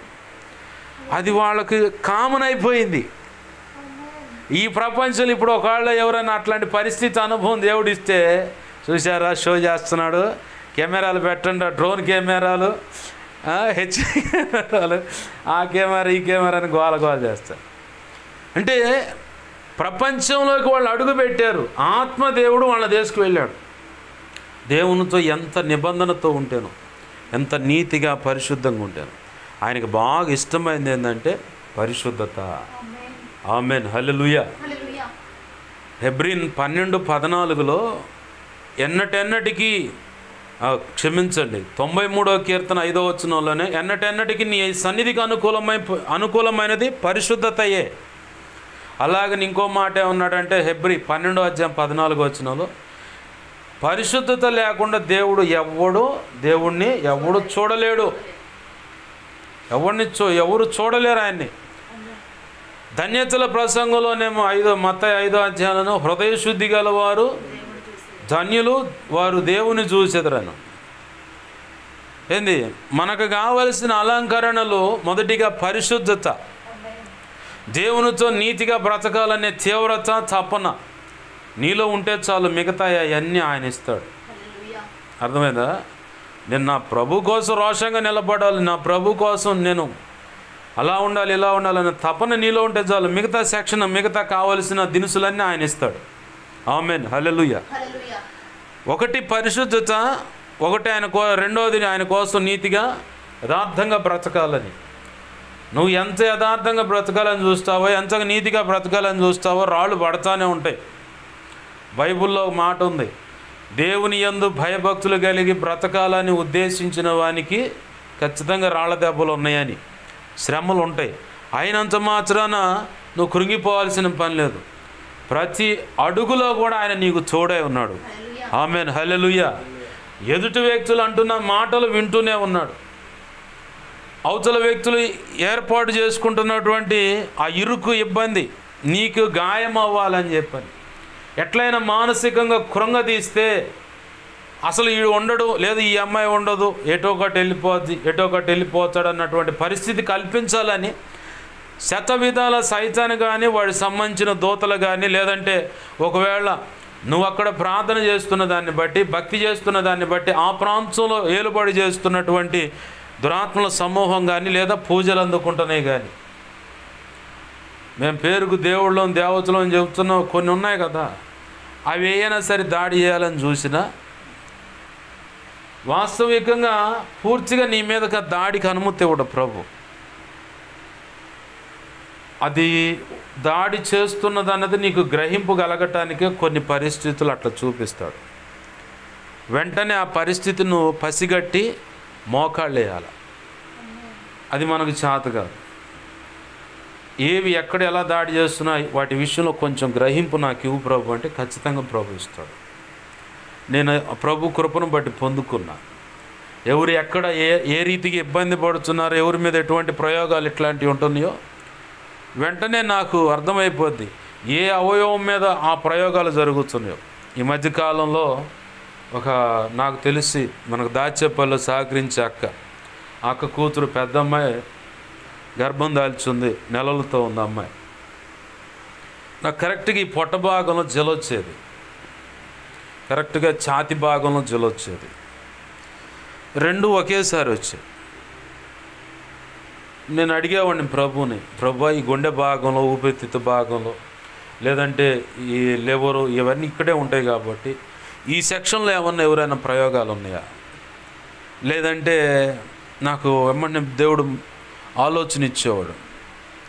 ఆలోచన ఇవ్వగానే ఒకవేళ ఆడపిల్లల మీద పసిబిడ్డలకు పాలు పడకుండా ఏమన్నా ప్రయోగాలు జరుగుతున్నాయా అన్న. సరే దాని నుంచి సరే ఇక్కడ దురద వస్తూ ఉంది కదా పొట్ట భాగంలో, గర్భం దాల్చిన వాళ్ళ మీద ఏమన్నా ప్రయోగాలు జరుగుతున్నాయా? అంటే గర్భం లోపల ఉన్న బేబీ, అది ఆడపిల్ల కానీ మగ పిల్లగాడు కానీ గర్భంలోనే చనిపోవాలని ప్రయోగాల? లేదంటే అసలు గర్భం దాల్చకుండా ప్రయోగాల? లేదు నా భార్య ఎవరో వాళ్ళు చెప్పుకుంటారు తొందరపడి, మా ఆడవాళ్ళు నీళ్ళు పోసుకుందని చెప్పని ఇట్లా 3వ నెల 4వ నెల 5వ నెల అని అవి జారిపోయేలాగానే ఏమైనా ప్రయోగాలు ఉన్నాయా? ఎట్లా చేస్తున్నారు ప్రభు అంటే వాటి విషయంలో దేవుడు చెప్పేవాడు, దాన్ని బట్టి ప్రార్థన చేసేవాడిని. ఎమ్మంటే ఇప్పుడు ఆ అమ్మాయి రిలీఫ్ అయిందిలే, ఆ గోళం లేదు. వాడు ఎప్పుడు ప్రయత్నం చేసినా ఎమ్మంటే టక్మని దడుతూ ఉంటాడు కరెక్ట్గా ఈ పొట్ట భాగంలోను ఈ ఛాతి భాగంలోను. వాడు ఎక్కడ ఏ అవయవం చేస్తున్నాడో అది అర్థమైపోద్ది ప్రభు కృపను బట్టి. ఏంది దాన్ని బట్టి ఇక విచారణ చేస్తూ ఉంటాను.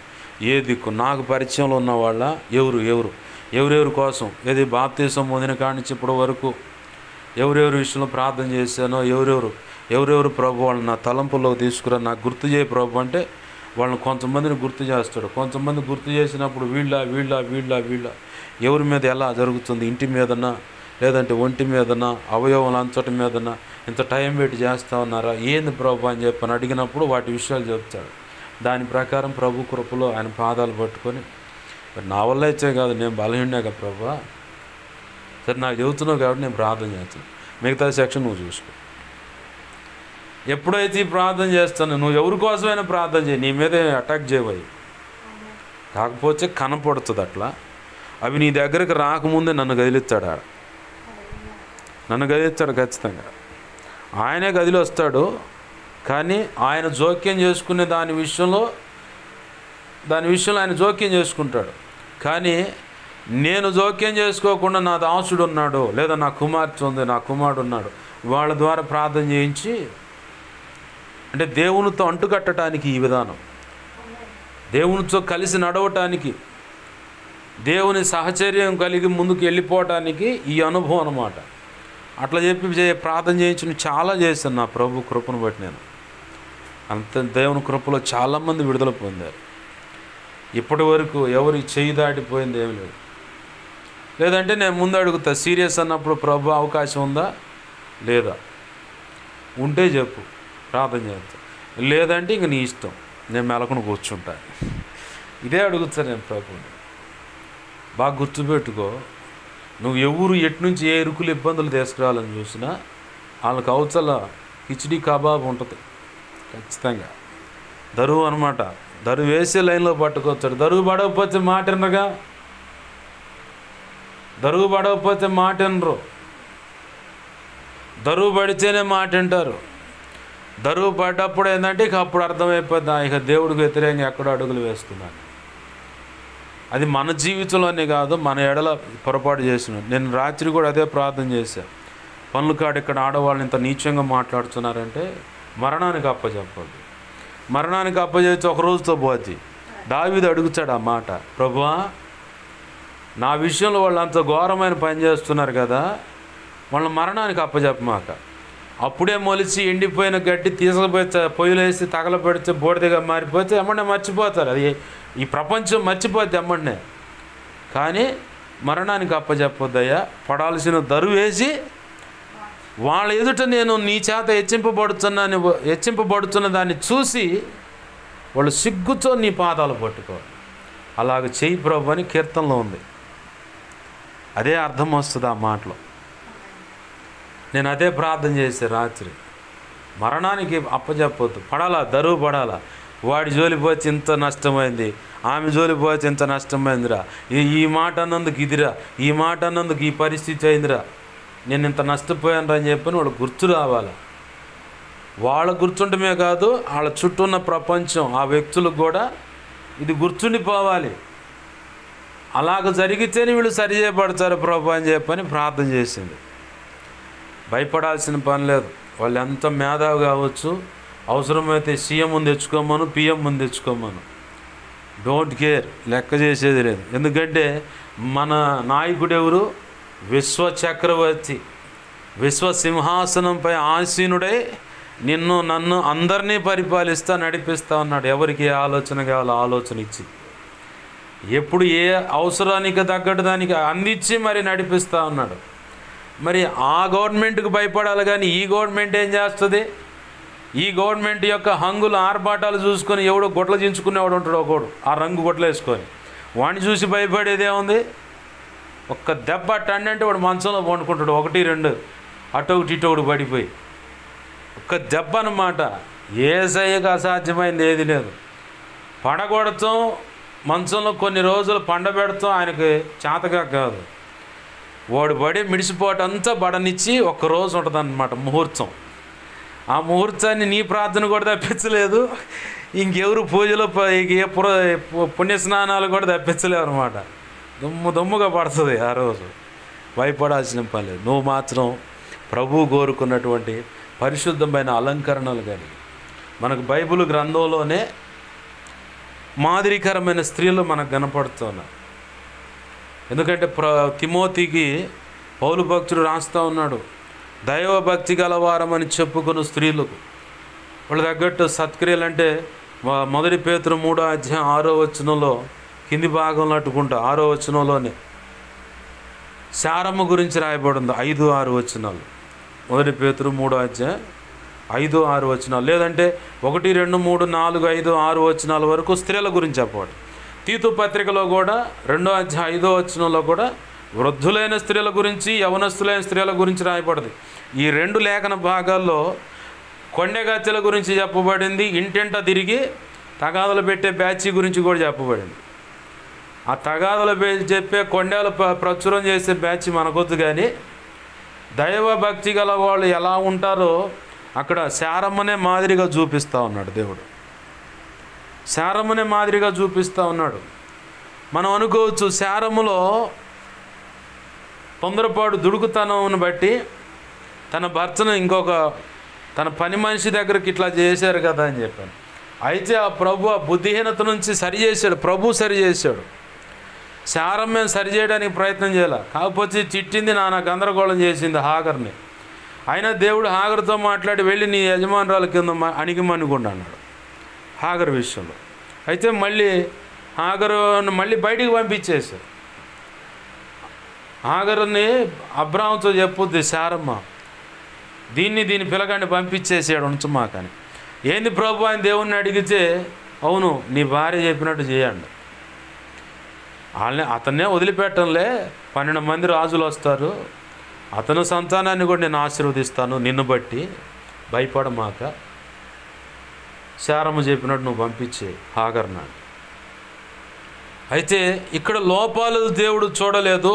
ఒకవేళ లోపాలు చూసిన ప్రభు సరిచేసి పరిష్కారం చూపించాడు. అది ప్రభు మాత్రం చేయగలడు. అయితే మనం ఇక్కడ నేర్చుకోవాల్సిన విలువైన పాఠం ఏంటంటే, దైవ భక్తి గలవారమనే స్త్రీలలో మొట్టమొదటిగా చేర్చబడిన జాబితాలు ఎవరున్నారంటే శారమ్మే ఉంది. అవమ్మ లేదు, హానోకయ్య భార్య లేదు, నోవాహు భార్య లేదు, ఏమి మానోహ అని ఇట్లా ఎవరు భార్య లేరు, కానీ శారమ్మను మాత్రమే అక్కడ చేర్చి ఆమె అంతరంగ అలంకరణ చేసుకొని తన భర్తను నా యజమానుడా అని లోబడిందంట. నా యజమానుడు అంటే నన్ను పరిపాలించువాడా అని. ఈరోజు ప్రభు మనతో మాట్లాడుతున్న మాట ఏంటంటే, పరిశుద్ధులైన స్త్రీలు బైబిల్లో రాయబడ్డారు. అన్నా వేరు, హన్నా వేరు. లూకాసు వార్తలో కనపడుతుంది అన్నా అనే ప్రవక్తి. హన్నా అనే ఆమె సమూయేలు యొక్క తల్లి, మోషే గారి తల్లి ఉంది. దైవ భక్తి గలవారమైన స్త్రీలు ఉన్నారు. అలాగనే మానోహ భార్య అంటే భక్తి గలవారి జాబితా రాయబడింది గారికి పరిచయం చేస్తూ ఉన్నాడు ప్రభు. తల్లి అయిన మరియమ్మ గారు, సొలోమి, అలాగనే మార్తా మరియలు వ్యభిచారం మందు పట్టబడ్డ స్త్రీ అని చెప్పని రాయబడుతుంది. అలాగనే 12 సంవత్సరాల రక్తస్రావం కలిగిన ఒక స్త్రీ, 18 సంవత్సరాలు నడువంగిపోయిన స్త్రీ. అయినా వాళ్ళు రోగాలు ఉన్నారు కదా పాస్టర్ గారు అంటాం మనం. రోగాలున్న విశ్వాసం ఉంది వాళ్ళలో. అందుకే వాళ్ళని అక్కడ రాసి నీకు నాకు బుద్ధి కలగటానికి పెట్టాడు. 1 కొరింథీ 9వ అధ్యాయము 2, 3 నుంచి 11 వచనాల లోపల చూస్తే నీకు నాకు బుద్ధి కలగటానికి రాసి పెట్టా అని చెప్పని బైబిల్ గ్రంథంలో ఉన్నది. బుద్ధి కలుగుట అంటే నేర్చుకోవటానికి, బుద్ధి కలిగి ఉండట అంటే నేర్చుకోవటానికి అని చెప్పని ప్రభు అక్కడ రాసి పెట్టాడు అన్నమాట.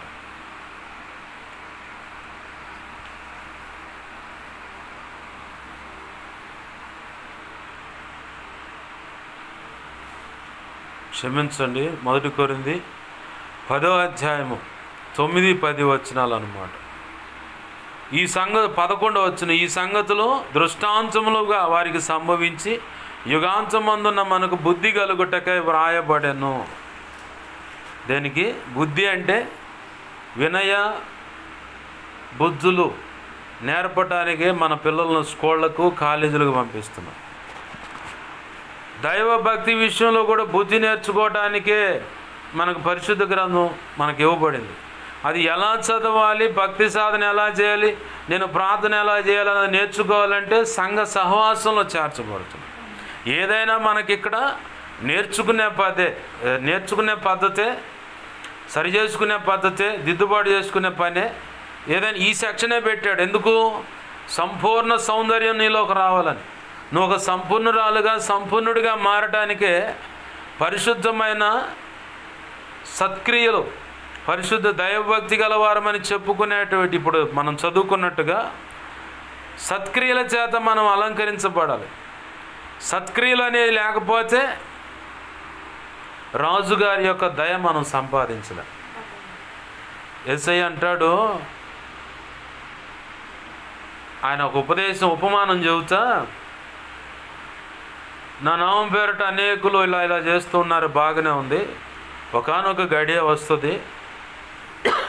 ఆ గడియ వచ్చినప్పుడు, ప్రభువా నేను నీ నామం పేరట ఇన్ని అద్భుతాలు చేశాను, ప్రభువా నీ నామం పేరట ఇన్ని గొప్ప కార్యాలు చేశాను, ప్రభువా నీ నామం పేరట ఇన్ని బాప్తిస్మాలు ఇచ్చాను, ప్రభువా నీ నామం పేరట ఇన్ని సంఘాలు కట్టానని వచ్చి ఆ తలుపు కొడతా ఉంటారు. అయితే ఆ రోజు నేను చెప్పే మాట అంటాడు ఆయనే. ఏమంటాడంటే, అక్రమము చేయవారులారా నా యుద్ధ నుంచి తొలగిపోండి. సత్క్రియలో ఇంకొక మాట ఏంటంటే, నా మాట చొప్పున, నా ఈ మాట చొప్పున ఎవడైతే తన ఇల్లు కట్టుకుంటాడో, ఇల్లు కట్టుకుని బుద్ధిమంతుడై ఉంటాడు.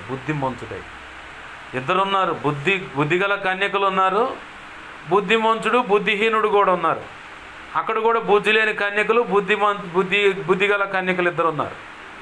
ఇక్కడ ప్రభు చెప్పిన మాట చొప్పున ఇల్లు కట్టుకోవటం అంటే ఆయన మాట మీద, ఆ బండ మీద కట్టుకోవటం. ఇది ఒక సత్క్రియ. కృపావరాలనే పొందే ఒక సత్క్రియ, వాటిని పనిచేయాలి. అలాగనే ఆత్మఫలంలోని ఆ 9 లక్షణాలు కూడా ఒక సత్క్రియకు సంబంధించి, ఒక్కో రకమైన సత్క్రియకు సంబంధించి. పరిశుద్ధులకు ఉపచారము కూడా ఒక సత్క్రియే. నీకు అప్పచెప్పిన పరిచర్య చేయటం కూడా ఒక సత్క్రియే. నువ్వు అంట్లు తోముతావు, బండలు దూర్చావు, ఏదన్నా కానీ అది ఒక సత్క్రియే. అలాగే ప్రార్థన ఒక సత్క్రియ. ఇలా చెప్పుకుంటా పోతే కొల్లలుగా ఉన్న లిస్ట్ అన్నమాట. అయితే ఆ సత్క్రియల చేత మనం అలంకరించుకునే విషయం అంటే ఆ పని మనం చేయటం. ఆ పని మనం చేస్తున్నప్పుడు మనలో దేవుడు చూపించే ఒక విలువైన ఒక సత్క్రియను ఎదుటి వ్యక్తి గమనిస్తాడు. మొట్టమొదటిగా నీలో కనపడే సత్క్రియను అన్యజనం గమనిస్తుంది. సంఘంలో ఉన్నప్పుడు సంఘం, నీ చుట్టూ ఉన్న సంఘస్థులు గమనిస్తారు నీలో ఉన్న సత్క్రియను. నీకు అప్పచెప్పబడిన పరిచయం నమ్మకంగా చేసుకుంటూ వెళ్తుంటే దైవజనుడు సాక్ష్యం ఇస్తాడు. ఇదిగో ఈమెకు అప్పచెప్పిన, ఇతనికి అప్పచెప్పిన ఆ పని నమ్మకంగా చేస్తాడని. పక్కనోడికి సాక్ష్యం ఇచ్చినప్పుడు, పక్కన వ్యక్తికి, ఆ ఆడగూతురు సాక్ష్యం ఇచ్చినప్పుడు వాళ్ళలో ఒక రియలైజేషన్ అన్నమాట, మార్పు, పరివర్తన మొదలైంది. ఏంటంటే, నేను కూడా ఏమిలాగా, నేను కూడా ఇతనులాగా, నేను కూడా ఇలాగా భక్తి సాధన చేయాలి, ప్రార్థన చేయాలి, ప్రభు కొరకు రోషంగా నిలబడాలి. అంటే ఆ సత్క్రియ పక్కన వాడికి కనపడాలి. ఇక్కడ భూమి మీద ఏమో అన్ని జనానికి కనపడాలి, తర్వాత సంఘానికి కనపడాలి. అంతకంటే ముఖ్యంగా మన ప్రియుడు మధ్యాకాశానికి రాబోతున్నాడు కాబట్టి ఆయనకు మనము సత్క్రియల చేత అలంకరింపబడిన వారమై ఆయన దయ పొందుకునే రీతిగా మన భక్తి సాధన, మన బ్రతుకుండాలి. అదే నేను తరచుగా చెప్పేది, అయ్యా మన దేవుడు నమ్మాలి, మనలో దేవుడు మెచ్చుకోవాలి. మనలో ఆయనకు నచ్చిన సత్క్రియలు చూసినప్పుడే నీకు ఏదైనా దక్కుద్ది. నువ్వు ఆయన చేత ఏదైనా మెప్పు పొందుకోగలుగుతావు. భక్తుడైన అబ్రహాం గురించి దేవుడు ఏం చెప్పాడు? ప్రారంభ దినాల్లో అక్కడ ఉన్న వాళ్ళకి ఆయన చరిత్ర కొంత తెలిసిన వాళ్ళకి చెప్పటం సబవే. నా స్నేహితుడైన అబ్రహాముకి, ఆదికాండం 19వ అధ్యాయంలోనైనా ఆ మాట ఉంది.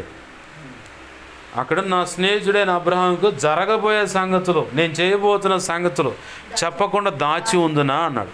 అక్కడంటే ఆ ప్రాంతంలో ఉన్న వాళ్ళకు కొంచెం తెలుసు కాబట్టి ఆ బిరుదు పొందాడని ఆయా నోట నానుడి ఉంది కాబట్టి అది సభ బాగుంది. యెషయా గ్రంథంలో కూడా వచ్చి చెబుతాడు ఆయన. అబ్రహాం గారికి యెషయాకి ఎన్ని సంవత్సరాల కాలం దూరం ఉంది? 1000 సంవత్సరాల కాలం దూరం ఉంది. 1000 సంవత్సరాలు ఎడం ఉంది. యెషయా గ్రంథంలో యెషయా ప్రవక్త ద్వారా నా స్నేహితుడైన అబ్రహాము ఆ మాట ఉంది యెషయా గ్రంథంలో. ఎలా అది వచ్చింది? ఆ బిరుదు ఎలా వచ్చిందంటే దావీదు గురించి కూడా ఎలా వచ్చింది? నా చిత్తానుసారమైన మనసు గల, నా ఉద్దేశాలన్నీ ఎరిగిన వాడు. నేను అక్కడ ఏదనుకుంటే అతను ఇక్కడ అదే స్పందిస్తూ ఉంటాడు, చేస్తూ ఉంటాడు. పరిశుద్ధమైన అలంకరణ అది. స్త్రీలలో ఉన్నాయి, పురుషుల్లో కూడా ఉన్నాయి, బుద్ధిహీనతలు కూడా ఉన్నాయి. చరిత్రలో రాసిపెట్టి, బైబిల్లో రాసిపెట్టి ఉన్నాయి. ఆ బుద్ధిహీనతల వైపు అడుగు పడకుండా జాగ్రత్త పడుతా, నా మటుకు నేను అటువంటి తప్పడడుగులు పడకుండా నాకు కృపనివ్వు ప్రభు అంటూ అడుగుతూ, శ్రేష్ఠ భక్తుల జాబితా పరిశుద్ధ గ్రంథంలో ఉంది కాబట్టి వాళ్ళ జీవితాలు వాళ్ళు పొందుకునే మనం కావాలని అడిగినప్పుడు ఖచ్చితంగా మన ప్రభు మనకు అనుగ్రహించగల సమర్థుడు. ఆమేన్, హల్లెలూయా. దిగులు పడాల్సిన పని లేదు. అయ్యో ఎప్పుడుకి వస్తే అని చెప్పని అదో ఇప్పుడు వింటున్న మాటలను బట్టి తపనగా లేదంటే తీవ్రంగా ఆలోచించాల్సిన పని లేదు. నీ వంచుగా నువ్వు నీ భక్తి సాధన చేస్తూ, నా ప్రభువా నేను అడిగా, నేను ప్రార్థన చేశా. ఎస్తేరు ఆకర్షించేలాగా పరిశుద్ధమైన అలంకరణలు ఆ రాజుకు సంబంధించినవి బాగుంది. ఇదిగో నేను నిన్ను ఆకర్షించగలిగేటువంటి పరిశుద్ధమైన అలంకరణలు ఏమి కావాలో, నాలో నువ్వు ఎలాంటి కొలతలు కోరుకుంటున్నావు అవి నాకు ఇవ్వు ప్రభు. అవి నీకు ఇష్టమైనవి అయి ఉండాలి. నీకు నచ్చని అయితే తీసేయని చెప్పని ప్రార్థన చేసిన రోజులు ఉన్నాయి. అలాగ ప్రార్థన చేసినప్పుడు ఖచ్చితంగా ప్రభు మనకు ఆ సహాయం తన కృప ద్వారా అనుగ్రహిస్తాడు. ఈరోజు ప్రభు మనతో మాట్లాడుతున్న మాట ఏంటంటే, దైవ భక్తి గలవారమని చెప్పుకుని స్త్రీలకు వాళ్ళు ఎలా అయితే ఉన్నారో వారికి తగినట్టుగా, అంటే వాళ్ళు ప్రభు యొక్క మనసులో వీరు చోటు సంపాదించారు. మన మనసులో ప్రభువును చోటు సంపాదించడం ఈజీయే, అది చాలా ఈజీయే. కానీ ఆయన మనసులో నీకు ప్రత్యేకమైన చోటు అంటే ఎంత నమ్మకంగా ఉంటేనో, అంటే ఆయనను ఆకర్షించేలాగా. షులమ్మితితో చెప్తాడు, నా ప్రాణేశ్వరి, నా ప్రియురాల, నీవు నన్ను ఆకర్షించుము. నీ అందాన్ని చూస్తే నేను ఆకర్షింపబడుతున్నానని. షులమ్మితి ఎలాగైతే ప్రభువును ఆకర్షిస్తుందో, తన భక్తిని బట్టి కానీ, తన పరిశుద్ధతను బట్టి కానీ, తను నడుస్తున్న విధానాన్ని బట్టి కానీ, ఆమె నడుస్తూ ఉంటే అక్కడ అంటాడు నీ ఉరులు అంటాడు.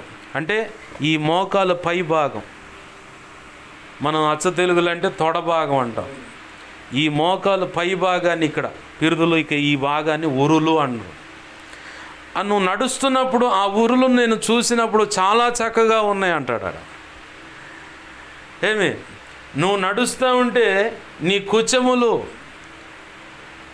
జోడు లేడి పిల్లల వలె గంతులేస్తున్నట్టుగా, లేదంటే మేక యొక్క మందలు ఆ మేక యొక్క కుదుపు ఎట్లయితే ఉన్నాయి అట్లా చక్కగా ఉన్నాయి అన్నాడు.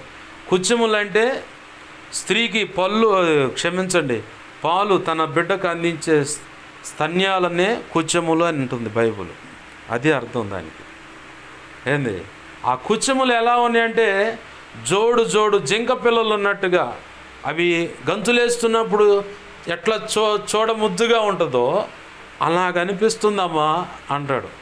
అంటే ఆ ఛాతి భాగానికి సంబంధించి అంటే అక్కడ ఏం ఉత్పత్తి అవుతుంది? పాలు. అంటే వాక్యం అది. ఏది నాకు అలా కనపడుతుంది అంటాడు అక్కడ షూలమ్మితిని వివరించటం. నీ నాభి అని చెప్పని ఇక్కడ ఈ విషయాలు అన్నీ కూడా ఉన్నాయి. అన్ని విషయాలు క్షుణ్ణంగా ఆధ్యాత్మిక అర్థంలో చూసుకొని వెళ్తే చాలా లోతైన బంగారపు గని తవ్వే కొద్ది వస్తూ ఉంటుంది అన్నమాట. దేవుని వాక్యం ప్రత్యక్షత, ఆత్మ నడిపింపు, లేఖనం ప్రత్యక్షత వస్తానే ఉంటుంది. తవ్వే నువ్వు కూర్చొని ధ్యానిస్తున్నది కొలది. ఎలా అది మొత్తం సంపాదించగలమంటే పరిశుద్ధాత్మ లేకపోతే ఏమీ సంపాదించదు. ఏది దేవుని పాదాలు పట్టుకొని దేవుణ్ణి అడుగుదాం. ఈరోజు ప్రభు మనతో మాట్లాడుతున్న మాట ఏంటంటే సత్క్రియలు, దైవభక్తి గలవారమని చెప్పుకున్న స్త్రీలు బైబిల్లోనే ఉన్నారు, మనకు భూమి మీద వెళ్ళలేదు. కాకపోతే వాళ్ళను చూసి వీళ్ళు భక్తులై నమ్మకంగా బ్రతికి మనకు కనపడుతున్నారు. కానీ ఈ పరిశుద్ధ గ్రంథంలో వాళ్ళే కనుక లేకపోతే వీళ్ళే ఆడ నుంచి వచ్చారు. కాబట్టి బైబిల్ గ్రంథంలో చెప్పబడుతున్న పేరుగాంచినటువంటి శ్రేష్ఠ భక్తుల జాబితా ఉంది. స్త్రీలలో, పురుషులు వాళ్ళు దేవునితో ఎలా నడిచారు, ఎలా రోషంగా నిలబడ్డారు, దాన్ని బట్టి ప్రభు యొక్క మనస్సులో వారు చోటు సంపాదించారు, ప్రభువును ఆకర్షించారు వాళ్ళు. అట్టి కృప మాకు కూడా ఇవ్వు ప్రభు అని చెప్పని ప్రభు పాదాలు పట్టుకొని ప్రార్థన చేద్దాం. దేవా, నీకు ఇష్టమైన ఎస్తేరు విషయంలో ఆ రాజుకి ఎలా అయితే ఇదిగో తండ్రి ఇష్టం పుట్టించావో అయ్యా, అలాంటి పరిశుద్ధమైన అలంకరణలు ఈ భూమి మీద రాజుకి ఎలాంటి అలంకరణలు ఇష్టమో అది హేగే ద్వారా అక్కడ తెలియపరిచావయ్యా. కానీ మమ్మల్ని నిత్యత్వమంతా పరిపాలించే మా మహారాజువు నువ్వు దేవా. మరి నీ కృప చేత అయ్యా నీకు ఇష్టమైన అలంకరణలు మాకు దయచేయి. పరిశుద్ధమైన అలంకరణలు, పరిశుద్ధమైన అలంకరణలైన సత్క్రియలైన ఇదిగో తండ్రి రెండు దగ్గర పర్యాయ పదాలుగా ఉన్నాయి దేవా. నీ కృప చేత అయ్యా మాకు నీకు నచ్చేటువంటి పరిశుద్ధమైన అలంకరణలు లేదా ఆ సత్క్రియలు మాకు దయచేయి ప్రభు అంటూ ప్రార్థన చేద్దాం. అహశ్వరేషు ఇదిగో ఎస్తేరును చూడంగా ఆయన్ని దయ పుట్టిందంటయ్యా. అహశ్వరేషు యొక్క రాజధానిని ఎస్తేరు వైపు చూపించగానే ఇదిగో రాజుగారికి రాణిగారు దొరికారని చెప్పని ప్రచారం చేశారు, ప్రకటించారు. ఆమెను రాణిగా పట్టాభిషేకము ఇదిగో తను వివాహమాడి పట్టాభిషేకం గావించాడు. అయ్యా ఇదిగో ఒకానొక రోజు మధ్యాకాశంలోకి మమ్మల్ని దేవా మనువాడుటకు నిత్యత్వమంతా మమ్మల్ని ఏలుటకు పరిపాలించుటకు నీతో కలిసి మేము కూడా ఆ రాజ్య పరిపాలన ఉండుటకు మమ్మల్ని దేవా ఎదుర్కోవటానికి మనువాడటానికి రాబోతున్న దేవుడు. యూదుల ఆచార ప్రకారము మగపిల్లగాడు ఆడపిల్ల ఇంటికి వెళ్ళి మనువాడాలి, మగపిల్లగాడు ఆడపిల్ల ఇంటికి వెళ్ళి మనువాడాలి. అలాగనే ప్రభు కూడా రాబోతూ ఉన్నాడు మధ్యాకాశానికి. మనము కూడా మధ్యాకాశానికి ఎగిపోబోతున్నాం, ఎగిరి ఆయన ఎదుర్కోబోతున్నాం. ఆ ఎదుర్కొనేటప్పుడు అహశ్వరేషు ఎస్తేరు విషయంలో దయ పుట్టి అలంకరణ బట్టి ఇష్టం పుట్టినట్లుగా నీ విషయంలో, నా విషయంలో, మన విషయంలో మధ్యాకాశంలో రారాజు మహారాజు ప్రభువులకు ప్రభువును రాజులకు రాజు అయిన విశ్వ చక్రవర్తి అయిన విశ్వం మొత్తానికి నీవు నేను ఉనికి పట్ల ఉండటానికి కారణమైన మన ప్రియుడు మన ప్రాణేశ్వరుడైన యేసు ప్రభు వారిని ఎదుర్కోవటానికి వెళ్ళే సమయం ఉంది. ఆ రోజున ఆయన ఎదుర్కొన్నప్పుడు, నిన్ను చూసినప్పుడు, నన్ను చూసినప్పుడు, మనం చూసినప్పుడు దయ పుట్టాలి, సత్క్రియలు పరిశుద్ధమైన అలంకరణలు ఆయన చూసినప్పుడు ఇష్టం పుట్టాలి. పరమగీతంలో రాయబడింది, కన్యకులు అనేకులు ఉన్నారు కానీ వేరు పురుషుని కన్నా నీ పురుషుని విశేషం ఏంటని అడిగారు వాళ్ళు. నా ప్రియుడు ధవళవర్ణుడు రక్తవర్ణుడు అన్నాడు, నా పాపాలు కడిగివేసిన వాడు, నాకు నీతి వస్త్రం ఇచ్చినవాడు, నా ప్రియుడు పరిశుద్ధుడని చెప్తా ఉంది ఆమె. 10,000 మధ్యలో ఉన్న నా ప్రియుడిని ఖచ్చితంగా కనుగొనగలను అంటుంది. షూలమ్మితి గురించి కూడా చెప్పబడింది, అనేక మంది కన్యకలు గలరు కానీ షూలమ్మితి మాత్రమే ప్రత్యేకమైనదట. ఆమె కోసమే ఆయన వచ్చాడంట. చాలామంది పరితపించారంట కన్యకలు యేసు ప్రభు వారిని ఎలాగైనా ఆకర్షించాలని చెప్పని. కానీ ఎవరి వల్ల కాలేదు. ప్రభు శ్రమలలో కన్నటువంటి, సిలువ శ్రమలలో కన్నటువంటి సంఘమే ఆయనకి ఇష్టమైన వధువు అయ్యింది.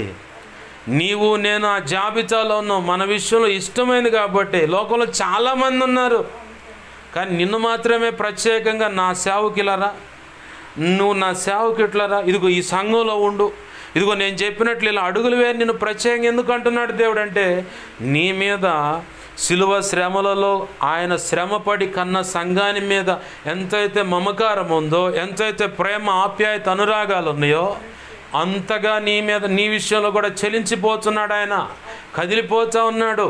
ప్రేమ ఆప్యాయత అనురాగాల చేత ఇదిగో ఆయన కదిలిపోతూ ఉన్నాడు. నీ కోసం నీ ద్వారా ఆయన అనుకున్న పని జరిగించుకొని నిన్ను ఘనపరుచుకొని తండ్రి ఎదుట సకల పరిశుద్ధులైన దూతల ఎదుట ఆయన మురిసిపోవాలని ఆశపడుతున్నాడు. కాబట్టే నీకు ప్రత్యేకంగా మహిమ కిరీటమని, జీవ కిరీటమని, అక్షయ కిరీటమని, ఎన్నో రకాల కిరీటాలు ముందుగానే రెడీ చేశాడు. నీకోసం రెడీ చేశాడు ఆయన. బహుమతులు రెడీ చేశాడు, వస్త్రాలు రెడీ చేశాడు, నగలు, కిరీటాలు, భూషణ కిరీటం అని, నక్లెస్ అని అంటాం. భూషణ కిరీటం అంటే నక్లెస్, భూషణం అంటే మెడ, ఆ మెడకు వేసేది నక్లెస్ అన్నమాట, హారము. ఇవన్నీ ముందుగానే రెడీ చేశాడు. ఒక భర్తగా తన బాధ్యతను ఆయన నెరవేర్చాడు. కానీ పొందుకోవాల్సింది భారీగా నువ్వే. అయితే ఆయన దగ్గర నుంచి అవి పొందుకోవాలంటే నీ వంతుగా కూడా నీవు కొన్ని సత్క్రియలు, పరిశుద్ధమైన అలంకరణల చేత నువ్వు సిద్ధపడాలి. అదే పని భూమి మీద ప్రభు చేస్తున్నాడు. ఆ సిద్ధపాటు కనుక జరిగితే ఇక నువ్వు ఇక్కడ అవసరం లేదు. ఆయన మనవాడుతాడు. ఇక చక్కగా మన బంధము అనుబంధము, మన బంధము అనుబంధము, విడదీయగలరా ఎవరైనను మరి ఏదైనను, రాజా జగమెరిగిన నా యేసు రాజా. ఇట్లా పాడుకుంటూ వెళ్ళిపోవచ్చు ఇక యుగ యుగాలు ఆయనతో కలిసి. ప్రభు పాదాలు పట్టుకొని ప్రార్థన చేద్దాం. ప్రభువా, లేఖన కాంతిలో నుంచి నాతో మాట్లాడినందుకు అయ్యా, మాకు కొన్ని విషయాలు తెలియపరిచినందుకు నీ కృతజ్ఞతాస్తుతులే. మాకు ఇప్పుడు అవసరమైన సంగతులు తెలియపరిచినందుకు నీ కృతజ్ఞతాస్తుతులయ్యా. ఏ మాట వ్యర్థమైపోకుండా మా హృదయాలు పదిలపరచయ్యా. అనేక పర్యాలు నెమరువేసి నిన్ను మహింపరచుకోవటానికి కృపను దయచేయ్యా. నీ వాక్యాన్ని హెచ్చించుకుంటున్నాం ప్రభువా, నీ నామాన్ని ఘనపరుచుకుంటున్నామయ్యా. మాకు సహాయం చేయంటూ ప్రార్థించు ప్రభువా. అయ్యా ఇదిగొచ్చండి, కళలు, నిద్రలో, దర్శనం, స్వప్నాలు చూపించబడ్డ సమస్త చీకటి శోధనడి ప్రభావాన్ని పాసాలను పెడతాం. ఏస్తున్నాన్ని మహాపునరుద్ధాన శక్తి వాటి ప్రభావాన్ని బంధిస్తున్నాం, లయపరుస్తున్నాం. బంధించి లయపరిచినాం. నీ కృతజ్ఞతాస్తుతులయ్యా. కృతజ్ఞతాస్తుతులు నాకు, మాకు, మా మీద ఇంకెవరికైనా కళలో, నిద్రలో, దర్శనం, స్వప్నాలు చూపించబడ్డ సమస్త మంచి కళ్ళ, మంచి దర్శనం, మంచి స్వప్న, నిద్రలో చూసి సమస్త మంచి ఏస్తున్నాం. నీ మహాపునరుద్ధాన శక్తి ద్వారా త్వరపెట్టావు, జరుగునుగాక, నెరవేర్చబడునుగాక. త్వరపెట్టావు, జరిగేలా చేసి నెరవేర్చిన నీ కృతజ్ఞతాస్తుతులయ్యా. కృతజ్ఞతాస్తుతులు. కనికరించి నీ కృపా కార్యములు జరిగించిన మాత్రం మహిమ పొందమని, మా నిమిత్తం ఆయా రీతులుగా ప్రార్థించమని అడిగిన వాళ్ళు ఉన్నారు. అయ్యా ఇదిగో నీ సన్నిధానంలోని దైవజనుడికి మా సంగతి తెలియపరిచి నీ చిత్తమైతే మా ద్వారా ప్రార్థన చేయించాయా మీ దాసుడి ద్వారా అని అడుగుతున్న వాళ్ళు ఉన్నారు. ప్రతి ఒక్కరి అవసరత నీ కృపచేత యేసు నామములో తీర్చబడునుగాక. మా కోసం, పరిచయం కోసం విన్నదాన్ని బట్టి ప్రార్థిస్తున్న బిడ్డలు ఉన్నారు. ఉపవసించి ప్రార్థిస్తున్న వాళ్ళు ఉన్నారు. గతంలో ఉపవసించి ప్రార్థించిన వాళ్ళు ఉన్నారు. వారందరినీ కూడా నీ కృపచేత రక్షించండి, అభిషేకించండి, బలపరచండి. ఆధ్యాత్మిక, భౌతిక, ఆర్థిక, ఆరోగ్యపరం కొలతలను దీవెలిచ్చి నీ సేవలు బలంగా అభిషేకించి నీ వాడుకోండి ప్రభువా. నీ గొప్ప కార్యాలు జరిగించడం మాత్రం మహిమ పొందమని, ఈ ప్రాంతంలో ఏ ఉద్దేశం కలిగి ఇక్కడ పరిచర్యకు తెచ్చావు అయ్యా, నీ ఉద్దేశం నీ కృప ద్వారా ఏస్తున్నాలు అక్షరాలు నెరవేర్చబడును గాక. ఈ ప్రాంతంలో ఉన్న సంఘ బిడ్డలను కూడా ఆశీర్వదిస్తున్నాను, నీ చేతులకు అప్పచెబుతున్నాను. వారు చేస్తున్న రెక్కల కష్టార్జితం, ఉద్యోగాలు అయ్యా దీవించబడును గాక. బిడ్డల స్కూల్ చదువుల్లో కానీ, కాలేజ్ చదువుల్లో కానీ మీరు తోడే ఉందిరుగాక. అయ్యా దూరంగా ఉన్న బిడ్డల విషయంలో కాపుదల దయచి అన్ని విధాలు, అన్ని విషయాలు తోడు నడిపించు. సంఘ బిడ్డలు చేస్తున్న ఇదిగో ప్రభు బయలుదేరి పనులు కూడా అయ్యా అన్ని పనుల్లో మీరు చూడండి. ప్రయత్నాలు, ప్రయాణాలు ప్రతి చోట మీ కృప తోడుగా చేసి నీ కృపలో వర్ధల చేయమని, బిడ్డల రెక్కల కష్టార్జితాన్ని ఆశీర్వదించమని, సమస్త విషయాలు కృప అనుగ్రహించమని, నీ బిడ్డలు ఇదిగో తండ్రి దేవా గొప్పిళ్ళు విప్పిన దాన్ని బట్టి నీ కృతజ్ఞతాస్తుతులు. దాని ప్రతిగా ఆధ్యాత్మిక, భౌతిక, ఆర్థిక, ఆరోగ్యపరం కొలతలేని దీవెనిచ్చి నీ కృపలు వర్ధిల్ల చేసి నువ్వు మాత్రం మహిమ పొందమని బతిమలాడుతూ విన్న మాటలను బట్టి బిడ్డలు దేవ తీర్మానం చేసుకుని నీ పాదాల పడుకు ప్రార్థిస్తుండగా కృపచేత అంగీకరించి కార్యములు జరిగించమని 2 తిమోతి 1:12 ప్రకారం నీ కృపాస్తాలకు బిడ్డలను అప్పచెప్పి దీవించి ఆశీర్వదించి యేసు నామములో ప్రార్థించి సమస్తం పొందుకొని నేను మహింపరచుకుంటున్నాం మా తండ్రి. ఆమేన్. ఇప్పుడు మన తండ్రి అయిన దేవుని ప్రేమయు, ఆయన ప్రియకుమారుడైన యేసుక్రీస్తు వారి కృపయు, పరిశుద్ధాత్మ దేవుని అన్యోన్య సహాయ సహవాసము సమకూడిన ఇక్కడున్న సంఘ బిడ్డలకు, అలాగే పరిచర్యకు, పరిచర్య ద్వారా జరుగుతున్న సంఘాలకు, నూతనంగా పరిచర్యకు ద్వారాలు తెరిచిన సంఘాలు సమస్తానికి, సమాజాలకును, అలాగే నిత్యత్వం అలాగనే సార్వత్రిక సంఘంలో ఉన్న సకల పరిశుద్ధులకును నిత్యత్వము చేరు పర్యంతరం సదాకాలము చూడండి. ప్రభు కోరుకున్నటువంటి సత్క్రియల చేత, పరిశుద్ధమైన అలంకరణల చేత అంతరంగంలోనూ బాటంగాను అలంకరింపబడి అహశ్వేరోషు ఎలా అయితే ఎస్తేరు దయ పొందిందో, మనువాడాడో, అలాగనే మన ప్రభు మన విషయంలో కూడా సత్క్రియలు, పరిశుద్ధమైన అలంకరణల చేత మనం అలంకరించబడిన దాన్ని బట్టి, అది కేవలం ఆయన కృపను బట్టి అలంకరించబడిన దాన్ని బట్టి మధ్యాకాశంలో ఆయన ధైర్యంగా ఎదుర్కొని ఆయన మనవాడి ఇదిగో యుగ యుగాలు ఆయనతో కలిసి నిత్యరాజ్య పరిపాలన చేసి ఆయనతో యుగ యుగాలు సంతోషించే భాగ్యము ప్రభు మహా ఉచిత కృపచేత మనందరికీ అనుగ్రహించునుగాక. అలాగూ చేసిన యేసయ్యకు కృతజ్ఞత, స్తుతి, ఘనత, మహిమ, ప్రభావాలు చెల్లునుగాక. ఆమేన్. యేసు రక్తమునకేచి, ప్రవేశు రక్తమునకేచి, ప్రవేశునామను సంపూర్ణమైన విజయం కలుగునుగాక. ఆమేన్. అపవాది వాడి దూతలు, చీకటి, అంధకార శక్తులు, క్రియలు ఎంత ప్రమాదకర మంత్ర ప్రయోగాలు వాటన్నిటికీ అనంతనాశనం, సర్వనాశనం, నిత్యనాశనం కలుగునుగాక. ఆమేన్. యుద్ధం యెహోవాదే. యేసు రక్తమునకే జయము, జయము, జయము. ఆమేన్. హల్లెలూయా, హల్లెలూయా, హల్లెలూయా. అందరికీ వందనాలు. ప్రభు యొక్క మహా ఉచిత కృప మనందరికీ చూడండి, నడిపించునుగాక. ఆమేన్, ఆమేన్.